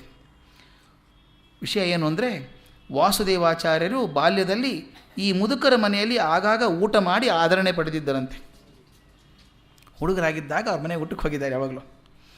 ಪ್ರಸಕ್ತ ಸಂದರ್ಭಕ್ಕೆ ಹಿಂದಿನ ದಿವಸ ಆಚಾರ್ಯರು ಆ ವೃದ್ಧರನ್ನು ಕಂಡಿದ್ದಾಗ ಅವರು, ವಾಸು, ಇನ್ನು ನಾನು ನಿನ್ನ ಸಂಗೀತ ಕೇಳುವುದು ಎಲ್ಲಪ್ಪ, ವಯಸ್ಸು 85 ಆಯಿತು, ಕಚೇರಿಗೆ ಬಂದು ಕುಳಿತಿರಲಾರೆ ಎಂದು ಪೇಚಾಡಿಕೊಂಡರಂತೆ. ಆಚಾರ್ಯರು, ನೀವು ನನ್ನ ಕಚೇರಿಗೆ ಬರಬೇಕೆ, ನೀವಿರುವ ಕಡೆಗೆ ನನ್ನ ಕಚೇರಿ ನಡೆಯಲಾರದೆ ಎಂದು ಉತ್ತರ ಹೇಳಿದರಂತೆ. ಇದು ಆ ರಾತ್ರಿಯ ದಿವ್ಯಗಾನದ ಅಂತರಂಗ. ಹಿಂದಿನ ದಿವಸ ಹೇಳಿ, ನೀವ್ಯಾಕೆ ಬರಬೇಕು, ವಯಸ್ಸಾಗಿ ನಾನೇ ಬಂದು ನಿಮ್ಮಲ್ಲಿ ಹಾಡು ಹೋಗ್ತೀನಿ ಅಂತ ಹೇಳಿ ಹಾಡಿದ್ರಂತೆ. ವಾಸುದೇವಾಚಾರ್ಯರು ಭಾವಜೀವಿ. ಮಹಾಕಾವ್ಯ ವ್ಯಾಸಂಗದಿಂದ ಅವರಿಗೆ ಭಾವ ಸಂಸ್ಕಾರವಾಗಿತ್ತು. ಈ ಪದಗಳನ್ನು ಎಷ್ಟು ಓದಿದರೂ ತೃಪ್ತಿ ಆಗಲ್ಲ ನೋಡಿ, ಎಷ್ಟು ತೂಕ ಮಾಡಬಾರ್ದಂಥ ಪದಗಳು. ಮಹಾಕಾವ್ಯ ವ್ಯಾಸಂಗದಿಂದ ಅವರಿಗೆ ಭಾವ ಸಂಸ್ಕಾರವಾಗಿತ್ತು. ಅದಕ್ಕೆ ಮಹಾಕಾವ್ಯಗಳನ್ನು ಓದ್ತಾ ಇದ್ದರೆ ನಮಗೆ ಅರಿವಿಲ್ಲದಂತೆ ನಮ್ಮಲ್ಲಿ ಬದಲಾವಣೆ ಆಗ್ತಾ ಇರುತ್ತೆ. ಭಾವ ಸಂಸ್ಕಾರವಾಗಿತ್ತು. ಆ ಭಾವರಸ ಅವರ ಸಂಗೀತದಲ್ಲಿ ನಾದ ಪ್ರವಾಹವಾಯಿತು. ವರ್ಣ ಹಾಡಿದರೂ ಅದರಲ್ಲಿ ಭಾವವೈಖರಿ ಎದ್ದು ಕಾಣುತ್ತಿತ್ತು. ಯಾಕೊಂದು ಮಾತು ಹೇಳ್ತಾರೆ, ಅದ್ಭುತ, ಮರೆಯುವಂಗೆ ಇಲ್ಲ, ಅದು ಅಷ್ಟು ಚೆನ್ನಾಗಿ ಪದ್ಯ ಅದು. ಅದು ಸತ್ಕಾವ್ಯ ಸಹೋದರ ಅಂತ. ಈ ಭಾವವೈಖರಿ ಇದೆಯಲ್ಲ, ಸತ್ಕಾವ್ಯ ಸಹೋದರ. ಒಂದು ಒಳ್ಳೆಯ ಕಾವ್ಯಕ್ಕೆ ಸಹೋದರ ಭಾವ ಇರಬೇಕು. ಬರೀ ಕಾವ್ಯ ಓದಿದ್ರೆ ಚೆನ್ನಾಗಿಲ್ಲ, ಆ ಭಾವ ಬಂದರೆ ಮಾತ್ರ ಆಗುವಂಥದ್ದು. ಅದಕ್ಕೆ ಆ ಸತ್ ಕಾವ್ಯಕ್ಕೆ ಸಹೋದರ ಅದು ಭಗವದ್ಧ್ಯಾನಕ್ಕೆ ಆಪ್ತಮಿತ್ರ ಅಂತ. ಭಗವದ್ಧ್ಯಾನಕ್ಕೆ ಆಪ್ತಮಿತ್ರ. ವಾಗ್ಗೇಯಕಾರರಾದಂಥ ವಾಸುದೇವಾಚಾರ್ಯರಲ್ಲಿ ಎಲ್ಲೋ ಚಿಕ್ಕಪೇಟೆಯಲ್ಲಿ ಸಣ್ಣ ಸಂದಿಯಲ್ಲಿ ಮನೆಯಲ್ಲಿ ಕೂತ್ಕೊಂಡು ಹಾಡೋದಿದೆಯಲ್ಲ, ಅವ್ರಿಗೆ ಎಂತೆಂಥ ಮರ್ಯಾದೆ ಸಿಕ್ಕಂಥ ಜಾಗ. ಆದರೆ ಆ ಪ್ರೀತಿಗೋಸ್ಕರ ಯಾವತ್ತೋ ಮಗುವಾಗಿದ್ದಾಗ, ಬಾಲಕನಾಗಿದ್ದವ್ರ ಮನೇಲಿ ಊಟ ಮಾಡ್ಕೊಂಡು ಆದರಣೆ ಪಡೆದಿದ್ದೇನೆ ಅನ್ನೋ ಒಂದು ಕಾರಣಕ್ಕೆ ಅವರಿದ್ದಲ್ಲಿ ಹೋಗಿ ಹಾಡಿದರಲ್ಲ, ಇದು ಒಂದು ಭಾಗ್ಯ. ಹಿರಿಯರದು ಆಯಿತು, ಕುಳಿತವ್ರದ್ದು ಆಯಿತು. ನಾನು ನೋಡೋದು ಇನ್ನೊಂದು ರೀತಿಯಿಂದ DVG ಅವ್ರದ್ದೆಂಥ ಭಾಗ್ಯ. ಅವ್ರ ಮನೆಗೆ ಬಂದು ಕರ್ಕೊಂಡು ಹೋಗಿ ಕಂಡೀಷನ್ ಹಾಕಿ, ನೀವು ಬರಲೇಬೇಕು ನಾನಿದ್ದಲ್ಲಿ ಅಂಥೇಳಿ ಅವ್ರ ಮುಂದೆ ಹಾಡಿಸೋದಿದೆಯಲ್ಲ, ಅವ್ರು ಸುಮ್ಮನೆ ಹಾಡ್ತಾರೆ, ಸುಮ್ಮನೆ ಬಂದು ಕರೀತಾರೆ. ಇವರಲ್ಲಿ ಆ ಶಕ್ತಿಯನ್ನು ಕಂಡುಕೊಂಡಿದ್ದರಿಂದ ಅವ್ರು ಬಂದು ಕರೆದ್ರು ಅಷ್ಟೇ, ಎಲ್ಲರನ್ನೂ ಕರಿತಿರಲಿಲ್ಲ ಅವರು. ಇಬ್ಬರು ಒಬ್ರಿಗೊಬ್ಬರು ಸರಿ. ಇವ್ರ ಮನೆಗೆ ಮಧ್ಯಾಹ್ನ 3 ಗಂಟೆಗೆ ಬಂದು ರಾತ್ರಿ 9ಕ್ಕೆ ಅಲ್ಲಿ ಬನ್ನಿ ಹಾಡ್ತೇನೆ ಅಂತಿಲ್ಲ, ಅಲ್ಲಿ ಬನ್ನಿ ನಾ ಕರಿತೇನೆ ಬರಬೇಕು ಅಂತ ಅಲ್ಲಿ ಹೋಗಿ ಹಾಡುವಂಥದ್ದು. ಅವ್ರನ್ನ ಮನೆಗೆ ಕರೆಸ್ಕೊಳ್ಳೋಂಥ ಶಕ್ತಿ ಇವ್ರದ್ದು. ಇಬ್ಬರು ಒಬ್ರಿಗೊಬ್ಬರು ಸರಿ ಅನ್ಬೇಕಷ್ಟೇ. ಆ ಓದಿದವರು ಧನ್ಯ ಆಗ್ತೀವಿ ಅಷ್ಟೇ. ನಾವು ನೋಡೋಕ್ಕಾಗದೇ ಇದ್ದಂಥ ಪರಿಸ್ಥಿತಿ ನಮ್ಮದು. ನೋಡಿಲ್ಲ ಅವ್ರನ್ನ, ಕೇಳಿದರೆ ತೃಪ್ತಿ ಆಗ್ತದೆ ಅಂತ ಅವ್ರನ್ನ ಕೇಳಿದರೆ. ಹೇಗೆ ವಾಸುದೇವಾಚಾರ್ಯ ದೊಡ್ಡವರು, ಅದೇ ರೀತಿ DVGನೂ ದೊಡ್ಡವರು. ಇನ್ನೊಂದು ಪಾತ್ರ ಬರುತ್ತೆ ಮುಂದೆ, ಗಾಯಕ ಕೆಂಪೇಗೌಡರು ಅಂತ. ಎಷ್ಟು ಚೆನ್ನಾಗಿರೋ ಪಾತ್ರ ಇದು. DVG ಈ ಗಾಯಕರನ್ನು ಕಂಡದ್ದು ಎಲ್ಲಿ ಮೊದಲೇ ಬಾರಿಗೆ ಅಂದರೆ, ಅವರ ಹೆಂಡತಿಯ ಸೋದರ ಮಾವನಾದಂಥ ವೆಂಕಪ್ಪಯ್ಯನವ್ರ ಮನೆಯಲ್ಲಿ. ವೆಂಕಪ್ಪಯ್ಯನ ಮನೆಯಲ್ಲಿ ಹೋಗಿ ನೋಡಿದ್ದವ್ರನ್ನ.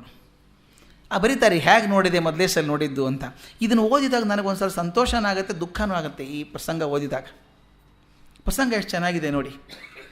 ವೆಂಕಪ್ಪಯ್ಯನವರಿಗೆ ಮಕ್ಕಳಿರಲಿಲ್ಲ, 2-3 ಆಗಿ ಹೋಗಿದ್ದವು. ನನ್ನ ಹೆಂಡತಿ ಅವರ ಸೋದರ ಸೊಸೆಯಾದ್ದರಿಂದ ಅವರಿಗೆ ನನ್ನಲ್ಲಿ ಅತಿಶಯವಾದ ಮಮತೆ. DVG ಅವ್ರ ಬಗ್ಗೆ ಅತಿಶಯವಾದ ಮಮತೆ ಅವರಿಗೆ. ಬೇಸಿಗೆಯಲ್ಲಿ ಆಗಾಗ ನಾನು ಅವರ ಜೊತೆಯಲ್ಲಿ ಊಟ ಮಾಡಬೇಕು, ಅವರೊಡನೆ ಕಾಲ ಕಳೆಯಬೇಕು. ಒಂದಾನೊಂದು ದಿನ ಹಾಗೆ ನಾನು ಅವರೊಡನೆ ಇದ್ದೇನೆ. ಕಲ್ಪನೆ ಮಾಡ್ಕೊಳ್ಳಿ, ಹೆಂಡತಿ ಸೋದರಮಾವನ ಮನೆಗೆ ಹೋಗಿದ್ದಾರೆ, ಮಾತಾಡ್ತಿದ್ದಾರೆ, ರಾತ್ರಿ ಆಗಿದೆ. ರಾತ್ರಿ ಮಾಳಿಗೆಯ ಮೇಲೆ ಹಾಸಿಗೆ ಹಾಸಿಕೊಂಡು ಸೆಕೆ ಆದದ್ದರಿಂದ ಏನೋ ಹರಟುತ್ತಾ ಕುಳಿತಿದ್ದೇವೆ. ಸೆಕೆ ನಮ್ಮಲ್ಲಿ ಕಡೆಯಲ್ಲಿ ಹಾಗೇನೆ ಮಾಳಿಗೆ ಮೇಲೆ ಮಲ್ಕೊಳ್ಳೋದು, ಹಾಸಿಗೆ ಹಾಸ್ಕೊಂಡು ಮಲ್ಕೊಳ್ಳೋದು. ಮನೆ ತಲೆಬಾಗಿಲು ಹೊರಗಡೆಯಿಂದ ಯಾರೋ ಬಾಗಿಲು ತಟ್ಟಿದಂತೆ ಸದ್ದಾಯಿತು. ವೆಂಕಪ್ಪಯ್ಯ ಯಾರದು ಎಂದರು. ಪುನಃ ಬಾಗಿಲು ತಟ್ಟಿದರು. ಯಾರಯ್ಯ ಅದು? ಬರೆಯೋ ಸ್ಟೈಲ್ ಹೇಗಿದೆ ನೋಡಿ. ಮೊದಲನೇ ಸಲ ಬಡ್ದಾಗ ಯಾರಯ್ಯ ಅನ್ನಲಿಲ್ಲ, ಯಾರದು ಅಂತ ಕೇಳಿದರು. ಅವ್ರು ಓ ಅನ್ನಲಿಲ್ಲ, ಏನೂ ಅನ್ನಲಿಲ್ಲ. ಸ್ವಲ್ಪ ಧ್ವನಿ ಬೇರೆ ಆಗತ್ತೆ ಆವಾಗ. ಯಾರಯ್ಯ ಅದು? ಮತ್ತೆ ಬಾಗಿಲು ತಟ್ಟಿದರು. ವೆಂಕಪ್ಪಯ್ಯ ಕೆಳಗಿಳಿದು ತಲೆಬಾಗಿಲು ತೆಗೆದರು. ಅಲ್ಲಿದ್ದವರು ಕೆಂಪೇಗೌಡರು. ಬಾಗಿಲು ಹೊರಗೆ ಕೆಂಪೇಗೌಡರು ನಿಂತ್ಕೊಂಡಿದ್ದಾರೆ. ಈತನನ್ನು ನೋಡುತ್ತಲೇ ತಮಿಳಿನಲ್ಲಿ, ವೆಂಕಪ್ಪ ಕೊಡು 8 ಆಣೆ ಕೊಡು ಎಂದರು. ಬಂದವರು ಕೆಂಪೇಗೌಡರು ವೆಂಕಪ್ಪಯ್ಯನವರಿಗೆ. ವೆಂಕಪ್ಪಯ್ಯ ತಮಿಳಿನಲ್ಲೇ ಕೇಳಿದರು, ಯಾಕೆ 8 ಆಣೆ? ಆ ಕೆಂಪೇಗೌಡರು ಹೇಳಿದ್ದು, ತಿಳಿಯೋದೋ ನಿನಗೆ? ನೋಡಿ, ಕೇಳೋಕೆ ಬಂದವರೇ ಜೋರು ಇವ್ರ ಮೇಲೆ. ತಿಳಿಯೋದು ನಿನಗೆ? ನಾನು ಹೊಸದಾಗಿ ನೋಡುತ್ತಿದ್ಯೋ ಈ ಹೊತ್ತು? ಮೇಲೆ ಮೇಲೆ ಕೇಳಲ್ವಾ, ನಾನು ಹೊಸದಾಗಿ ಕೇಳ್ತೀನ ಅಂತ. ವೆಂಕಪ್ಪಯ್ಯನವ್ರು ನಕ್ಕು ಬಿಟ್ಟು, ಸಂಗೀತ ಯಾವಾಗಲಯ್ಯ ಕೇಳೋದು ಎಂದರು. ಕೆಂಪೇಗೌಡರು, ಸಂಗೀತಕ್ಕೇನು ಕಷ್ಟ, 8 ಆಣೆ ಕೊಡು, ಹೋಗಿ ಮತ್ತೆ ಬರ್ತೇನೆ ಅಂದರು. ವೆಂಕಪ್ಪಯ್ಯನವರು, 8 ಆಣೆಗೇನು ಕಷ್ಟ, ತೆಗೆದುಕೋ, ಹಾಡಿದ ಮೇಲೆ ಇನ್ನೂ ಬೇಕಾದರೆ ಕೊಟ್ಟೇನು ಅಂದರು. ಹಾಗೆ ಹೇಳಿ ತಮ್ಮ ನಶ್ಯದ ಡಬ್ಬಿಯಿಂದ 2 ಪಾವಲಿ ತೆಗೆದು ಆತನ ಕೈಯಲ್ಲಿಟ್ಟರು. 4 ಕಣೆ ಚೂರು 2 ಪಾವಲಿ ಕೊಟ್ಟರು. ಆಮೇಲೆ ನಾವಿಬ್ಬರು, ಆ ವರ್ಣನೆ ಎಷ್ಟು ಸುಲಲಿತವಾಗಿ ಬರ್ತದೆ ನೋಡಿ, ನಾವಿಬ್ಬರು ನಮ್ಮ ಹಾಸಿಗೆಗಳ ಮೇಲೆ ಅರ್ಧಮರ್ಧ ನಿರೀಕ್ಷಿಸಿಕೊಂಡು ಕುಳಿತೆವು. ಅರ್ಧ ಗಂಟೆ ಆದ ಮೇಲೆ ಕೆಂಪೇಗೌಡರು ಬಂದರು. ನಮ್ಮಿಬ್ಬರ ನಡುವೆ ಕುಳಿತು 1-2 ನಿಮಿಷ ಆ ಮಾತು ಈ ಮಾತು ಆಡಿ ಯಾವ ರಾಗ ಬೇಕು ಎಂದರು. ವೆಂಕಪ್ಪಯ್ಯ, ನಿನ್ನ ಖುಷಿ ಎಂದರು. ಕೆಂಪೇಗೌಡರು ಒಂದು ಕ್ಷಣ ಯೋಚನೆ ಮಾಡಿ ಆನಂದ ಭೈರವಿ ಆಲಾಪನೆಗೆ ಪ್ರಾರಂಭ ಮಾಡಿದರು. ಆಗ ಗಂಟೆ ರಾತ್ರಿ 9:30. ಸೊಗಸಾದ ಬೆಳದಿಂಗಳು. ಆತ ರಾಗ ಆಲಾಪನೆ ಮಾಡಿ ಹಿಮಾಚಲತನೆಯ ಬ್ರೋಚುಟುಕಿದಿ ಸಮಯಮು ಎಂಬ ಕೃತಿಯನ್ನು ಹಾಡಿ ಮುಗಿಸಿದ. ಅಲ್ಲಿಯವರೆಗೂ ವೆಂಕಪ್ಪಯ್ಯ ನಾನು ಈ ಲೋಕದಲ್ಲಿದ್ದಂತಿರಲಿಲ್ಲ. ಹೊತ್ತಿನ ಯೋಚನೆ ನಮಗೆ ಬರಲಿಲ್ಲ. ಮುಗಿದಾಗ ಗಡಿಯಾರ ನೋಡಿದರೆ 12 ಕಳೆದು ಹೋಗಿತ್ತು. 9ಕ್ಕೆ ಶುರು ಆದ ರಾತ್ರಿ 12 ಗಂಟೆವರೆಗೂ ಹಾಡಿದ್ದಾರೆ. ಆ ಆನಂದ ಭೈರವಿ ಕೇಳಿದ ಮೇಲೆ ಪುನಃ ಅಂಥದ್ದನ್ನು ಕೇಳಿಯೇನೆಂಬ ನಿರೀಕ್ಷೆಯೇ ಇಲ್ಲ ನನಗೆ. ಅದನಿಗೆ ಅಂಥದ್ದೇನು ಕೇಳ್ತೀನಿ ಅಂತ ಅನಿಸಿಲ್ಲ. ಎಷ್ಟೋ ಆನಂದ ಭೈರವಿಗಳನ್ನು ಕೇಳಿದ್ದೇನೆ, ಬಹಳ ಒಳ್ಳೆಯವುಗಳನ್ನು ಕೇಳಿದ್ದೇನೆ. ಆದರೆ ಕೆಂಪೇಗೌಡರ ವಾಣಿಯೇ ಬೇರೆ. ಇದನ್ನು ಹೇಳಿದರು. ಹೇಳಿಬಿಟ್ಟು ಮುಂದಿನ ಘಟನೆಗೆ ಹೋಗ್ತಾರೆ. 2-3 ವರ್ಷಗಳಾದ ಮೇಲೆ ಒಂದು ದಿನ ಬೆಳಗ್ಗೆ ಸುಮಾರು 10 ಗಂಟೆಯಲ್ಲಿ ಯಾರೋ ಒಬ್ಬರು ಸಿದ್ದಿಕಟ್ಟೆ ರಸ್ತೆಯಲ್ಲಿ ಕೆಂಪೇಗೌಡರು ಹಾಡುತ್ತಿದ್ದಾರೆ ಎಂದು ಇನ್ನು ಯಾರಿಗೋ ಹೇಳಿದು ನನ್ನ ಕಿವಿಗೆ ಬಿತ್ತು. ನಾನು ಎಲ್ಲಿ, ಯಾವಾಗ ಎಂದು ಕೇಳಿದೆ. ಬೆಂಕಿ ನವಾಬರ ಬೀದಿಯಲ್ಲಿ ಎಲ್ಲೋ ಎಂದು ಹೇಳಿ ಅವರು ಹೊರಟು ಹೋದರು. ನಾನು ಬೆಂಕಿ ನವಾಬರ ಬೀದಿಗೆ ಹೋದೆ. ಅಷ್ಟು ಹೊತ್ತಿಗೆ ಗೌಡರು ಅಲ್ಲಿಂದ ಹೊರಟು ಹೋಗಿದ್ದರು. ಅದರ ಕಥೆ ಹೀಗೆ. ಅಲ್ಲಿ ಯಾಕೆ ಹೋಗಿದ್ದರು ಕೆಂಪೇಗೌಡರು ಹಾಡೋದಕ್ಕೆ ಅಂತ ಮಾತು. ಯಾಕೆ ಹೋಗಿದ್ದರು? ಕೆಂಪೇಗೌಡರು ಒಂದು ಬೆಳಗ್ಗೆ 9 ಗಂಟೆ ಸುಮಾರಲ್ಲಿ ಒಂದು ಅಂಗಡಿಗೆ ಹೋಗಿ ಏನೋ ಕೇಳಿದ್ರಂತೆ, ಏನೋ ಸಾಮಾನು ಕೊಡು ಅಂತ ಕೇಳಿದ್ರಂತೆ. ಅಂಗಡಿ ಆತ ಸ್ನೇಹಿತ. ಆತ ಹೇಳಿದ್ದಂತೆ, ಕೆಂಪೇಗೌಡರೇ, ನಿಮ್ಮ ಪ್ರಸಿದ್ಧಿ ಜೋರಾಗಿದೆ ಈಗ, ನಿಮ್ಮ ಹಾಡಿಕೆ ಎಲ್ಲರೂ ಕೊಂಡಾಡ್ತಾರೆ, ಅದನ್ನು ಕೇಳೋ ಯೋಗ ನನ್ನ ಹಣೆಯಲ್ಲೇ ಬರೆದಿಲ್ವಲ್ಲಯ್ಯ ಅಂದಂತೆ. ಗೌಡ್ರು ಯಾಕೆ ಅಂತ ಕೇಳಿದ್ರಂತೆ. ಅಂಗಡಿ ಆತ, ನೋಡಿ, ಸಂಗೀತ ಸಭೆಗಳೆಲ್ಲ ಆಗುವುದು ಸಾಯಂಕಾಲ, ಅದೇ ನನ್ನ ಗಿರಾಕಿಗಳ ಹೊತ್ತು, ಆಗ ನಾನು ಇಲ್ಲಿ ಇಲ್ಲದೆ ಹೋದರೆ ನನ್ನ ಜೀವನ ನಡೆಯೋದು ಹೇಗೆ ಅಂತ ಅಂಗಡಿಯವನು ಕೇಳಿದಂತೆ. ಗೌಡ್ರು, ನೀನು ಯಾಕಯ್ಯ ಅಲ್ಲಿಗೆ ಬರಬೇಕು, ನಾನೇ ಇಲ್ಲಿಗೆ ಬಂದಿದ್ದೇನಲ್ಲ, ಏನು ಬೇಕು ಹೇಳು. ಆಗಲೇ ಕೂತಾಗ್ಲೇ ಏನು ಬೇಕು ಹೇಳು ಅಂದ್ರಂತೆ. ಅಂಗಡಿ ಆತ, ನೀವೇನು ಹಾಡಿದರೂ ಅದು ನಮ್ಮ ಭಾಗ್ಯ ಎಂದರು. ಗೌಡ್ರು ಅಂಗಡಿಯಲ್ಲಿದ್ದ ಒಂದು ಧಾನ್ಯದ ಮೂಟೆಯ ಮೇಲೆ ಕುಳಿತು ಸಾವೇರಿ ರಾಗದಲ್ಲಿ ಹಾಡಿದರಂತೆ. ಧಾನ್ಯದ ಮೂಟೆ ಮೇಲೆ ಕೂತ್ಕೊಂಡು ಹಾಡಿದ್ದು. ಬೀದಿಯಲ್ಲಿ ಜನ ಗುಂಪು ಸೇರಿದರು. ಆ ಕೊನೆಯಿಂದ ಈ ಕೊನೆಯವರೆಗೂ ಸ್ತಬ್ಧರಾಗಿ ನಿಂತು ಮೋಹಿತರಾದರು. ಸುಮಾರು 1.5 ಗಂಟೆಗಳ ಕಾಲ ಹಾಡಿದ್ದಾರೆ. ಆ ಹೊತ್ತು ನಾನು ದುರದೃಷ್ಟಶಾಲಿ ಎಂದುಕೊಂಡೆ. ಅವರ ಧ್ವನಿಯನ್ನು ಕೇಳುವ ಯೋಗ ಮತ್ತೆ ನನಗೆ ದೊರೆಯಲಿಲ್ಲ. ಡಿ.ವಿ.ಜಿ. ಬರೀತಾರೆ. ಅದು ಅವ್ರ ಧ್ವನಿ ಹೇಗಿತ್ತು ಅಂತ ಡಿ.ವಿ.ಜಿ. ವರ್ಣನೆ ಮಾಡ್ತಾರೆ. ಕೆಂಪೇಗೌಡರ ವಿದ್ವತ್ತು, ಗಾನ ಪ್ರತಿಭೆಯು ಪ್ರಶಂಸೆಗೆ ತಕ್ಕವಾದವು. ಅವೆರಡಕ್ಕಿಂತ ಮಿಗಿಲಾದದ್ದು ಅವರ ಶಾರೀರದ ಮಾಧುರ್ಯ. ಯಾವ ಸ್ಥಾಯಿಯಲ್ಲೇ ಹಾಡಲಿ ಕೊಂಚವೂ ಪ್ರಯಾಸ ಕಾಣದೆ ಹರಿದು ಬರುತ್ತಿತ್ತೆ ಅವರ ನಾದಧಾರೆ. ಚಿನ್ನದ ಉಂಡೆಯಿಂದ ಅಕ್ಕಸಾಲಿಗನು ತಂತಿ ಎಳೆದಾಗ ಹೇಗೆ ಬರುತ್ತದೋ ಹಾಗೆ ಕಾಂತಿಗೂಡಿ ಬರುತ್ತಿತ್ತು ಆತನ ಕಂಠದಿಂದ ಗಾನಧಾರೆ. ಇದಕ್ಕೆ ಈ ಆರ್ಟಿಕಲ್ ಬರೆದ ಮೇಲೆ ವೀರಣ್ಣಗೌಡರು ಒಂದು ಆರ್ಟಿಕಲ್ ಬರೆದರಂತೆ ಇದಕ್ಕೆ ಪ್ರತ್ಯುತ್ತರವಾಗಿ. ಅವರೊಂದು ವಿಶೇಷ ತಿಳಿಸ್ತಾರೆ. ಅದನ್ನು ಪ್ರಿಂಟ್ ಮಾಡಿದ ಪುಸ್ತಕದಲ್ಲಿ ಹಾಕಿದ್ದಾರೆ ಡಿ.ವಿ.ಜಿ. ವೀರಣ್ಣಗೌಡರು ಬರೆದದ್ದೇನು ಅಂದರೆ, ಈ ಕೆಂಪೇಗೌಡರು ಮಹಾರಾಜರ ಆಸ್ಥಾನದಲ್ಲಿದ್ದರು. ಇವರಿಗೆ ಒಂದು ಕೆಟ್ಟ ಚಾಳಿ ಬಂದುಬಿಡುತ್ತದೆ ಎಲ್ಲನೂ. ಅದು ಪಾನ ಸೇವೆ. ಈ ಮದಿರಾಪಾನ ಸೇರ್ಕೊಂಡ ಮೇಲೆ ಅವರಿಗೆ ಅದು ಬಿಡೋಕ್ಕೆ ಕಷ್ಟ ಆಯಿತು. ಒಂದು ಸಲ ಆಸ್ಥಾನದಲ್ಲಿ ಹಾಡಬೇಕಾದ್ರೇ ಕುಡಿದ್ಬಿಟ್ಟು ಹಾಡಿದ್ರಂತೆ. ಆಗದಾಗ್ಬಿಟ್ಟು ಮುಂದೆ ಹಾಡೋಕ್ಕೆ ಹೋಗಲಿಲ್ಲ, ಕಳಿಸ್ಬಿಟ್ರು. ಆಸ್ಥಾನದಲ್ಲಿ ಹಾಡೋಕ್ಕಾಗೋದಿಲ್ಲ ಅಂತ. ಅವಾಗ ಹೀಗೆ ತಿರುಗಾಡ್ಕೊಂಡು ಎಲ್ಲ ಕಡೆ ಹಾಡ್ಕೊಂಡು ಹೋಗೋರು. ನೋಡಿ,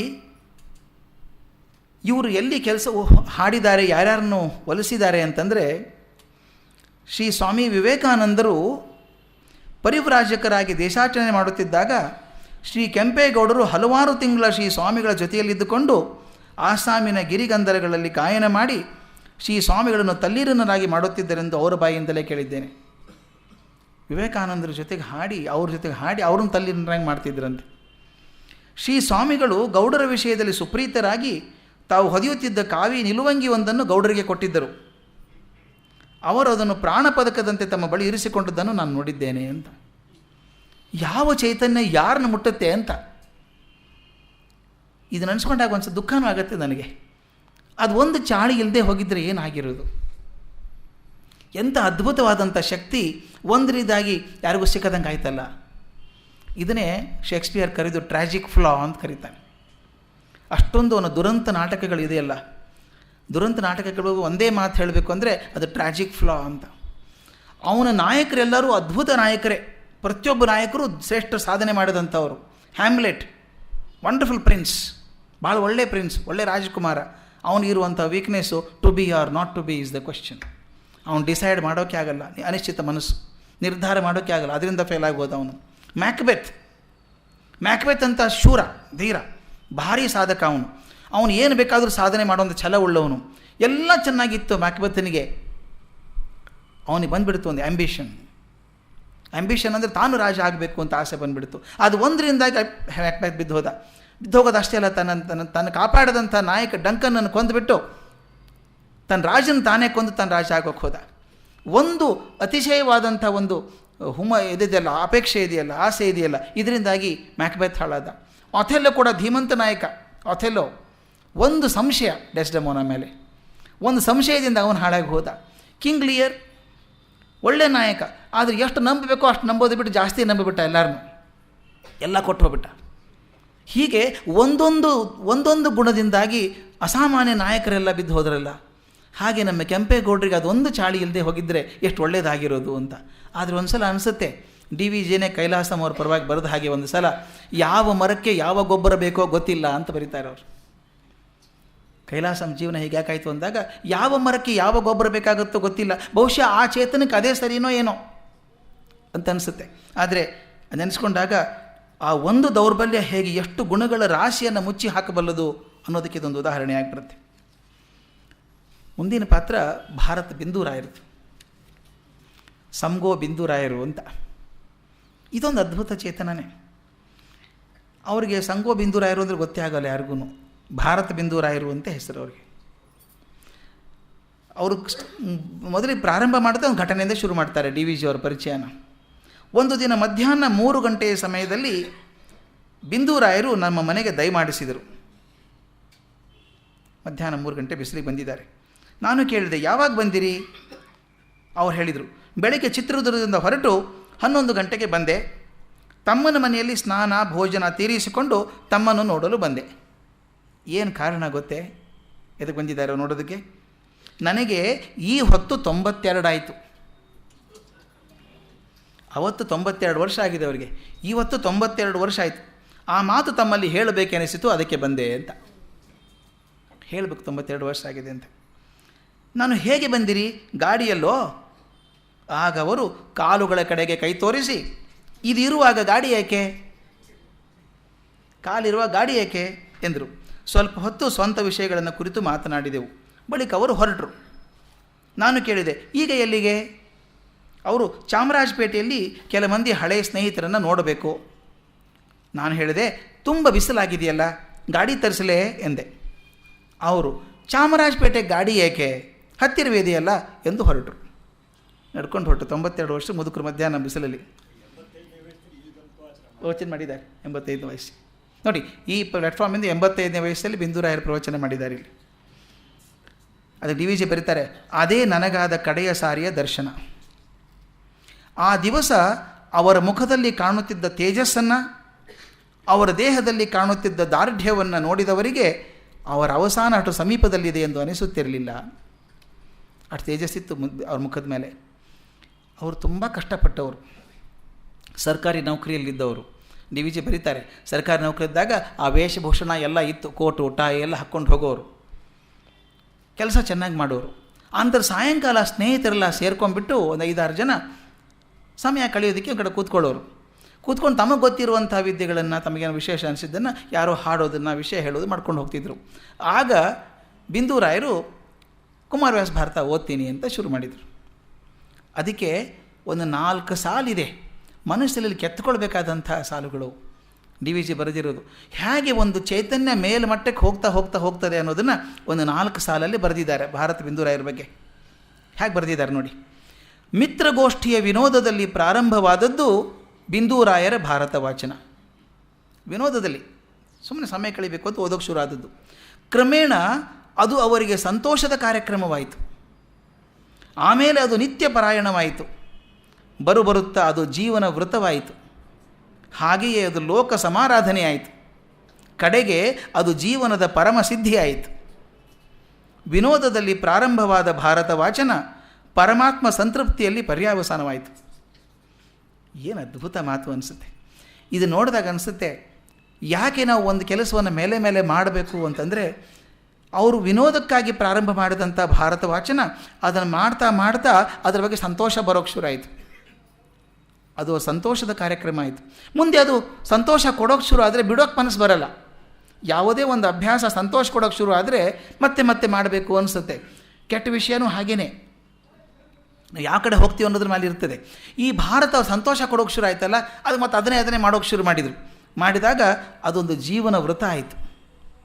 ದಿವಸ ಇಷ್ಟು ಓದಲೇಬೇಕು ನಿಯಮ ಅದು ಮಾಡಿಕೊಂಡು. ಹಾಗೆಯೇ ಅದು ಲೋಕ ಸಮಾರಾಧನೆ ಆಯಿತು. ಇದು ಭಾಳ ಚೆನ್ನಾಗಿರೋ ವಿಷಯ. ನಾವು ಕೊಡದಲ್ಲಿ ನೀರು ತುಂಬಿಟ್ರೆ ಬಳಸದೆ ಹೋದರೆ ತುಂಬಿದ ಪ್ರಯೋಜನ ಆಗಲಿಲ್ಲ. ಒಬ್ಬ ಮನುಷ್ಯ ಜ್ಞಾನ ಸಂಪಾದನೆ ಮಾಡ್ಕೊಂಡಿದ್ದು ಅದನ್ನು ಹಂಚದೆ ಹೋದರೆ ಅವನಂಥ ಸ್ವಾರ್ಥಿ ಇನ್ಯಾರೂ ಆಗೋದಿಲ್ಲ. ಅದಕ್ಕೆ ಹೇಳ್ತಾರೆ, ಜ್ಞಾನ ಇದ್ದು ಹಂಚದೆ ಹೋದವಂಥ ಸ್ವಾರ್ಥಿ ಇನ್ಯಾರೂ ಇಲ್ಲ ಅಂತ. ಅದಕ್ಕೆ ಇವರೇನು ಮಾಡಿದರು ಅಂದರೆ, ಸಂತೋಷ ಆಯ್ತಲ್ಲ ತನಗೆ.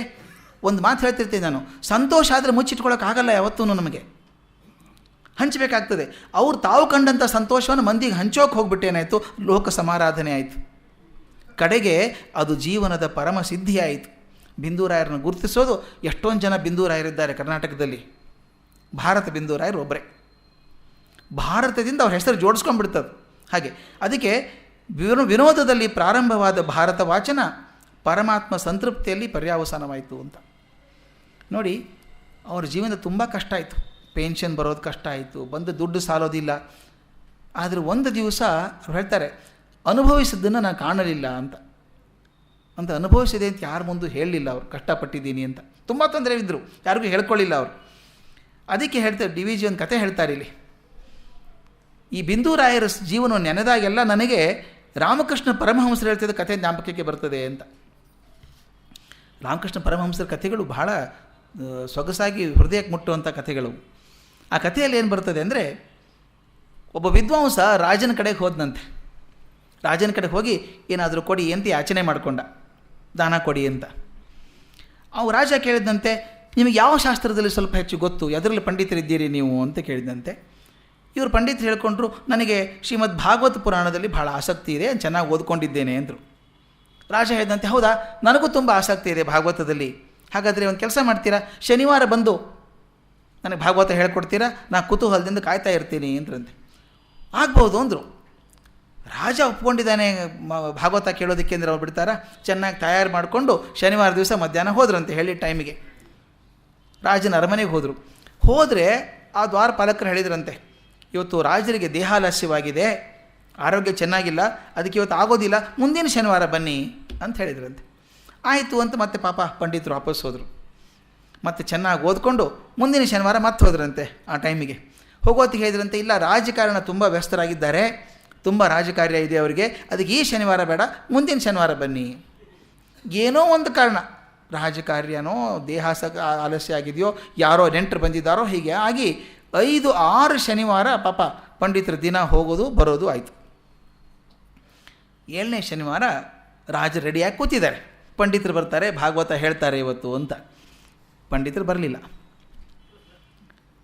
ಪುರಾಣ ಕೇಳೋಕೆ ರಾಜ ಕೂತ್ಕೊಂಡ್ರೆ ಪುರಾಣಿಕರೇ ಬಂದಿಲ್ಲ.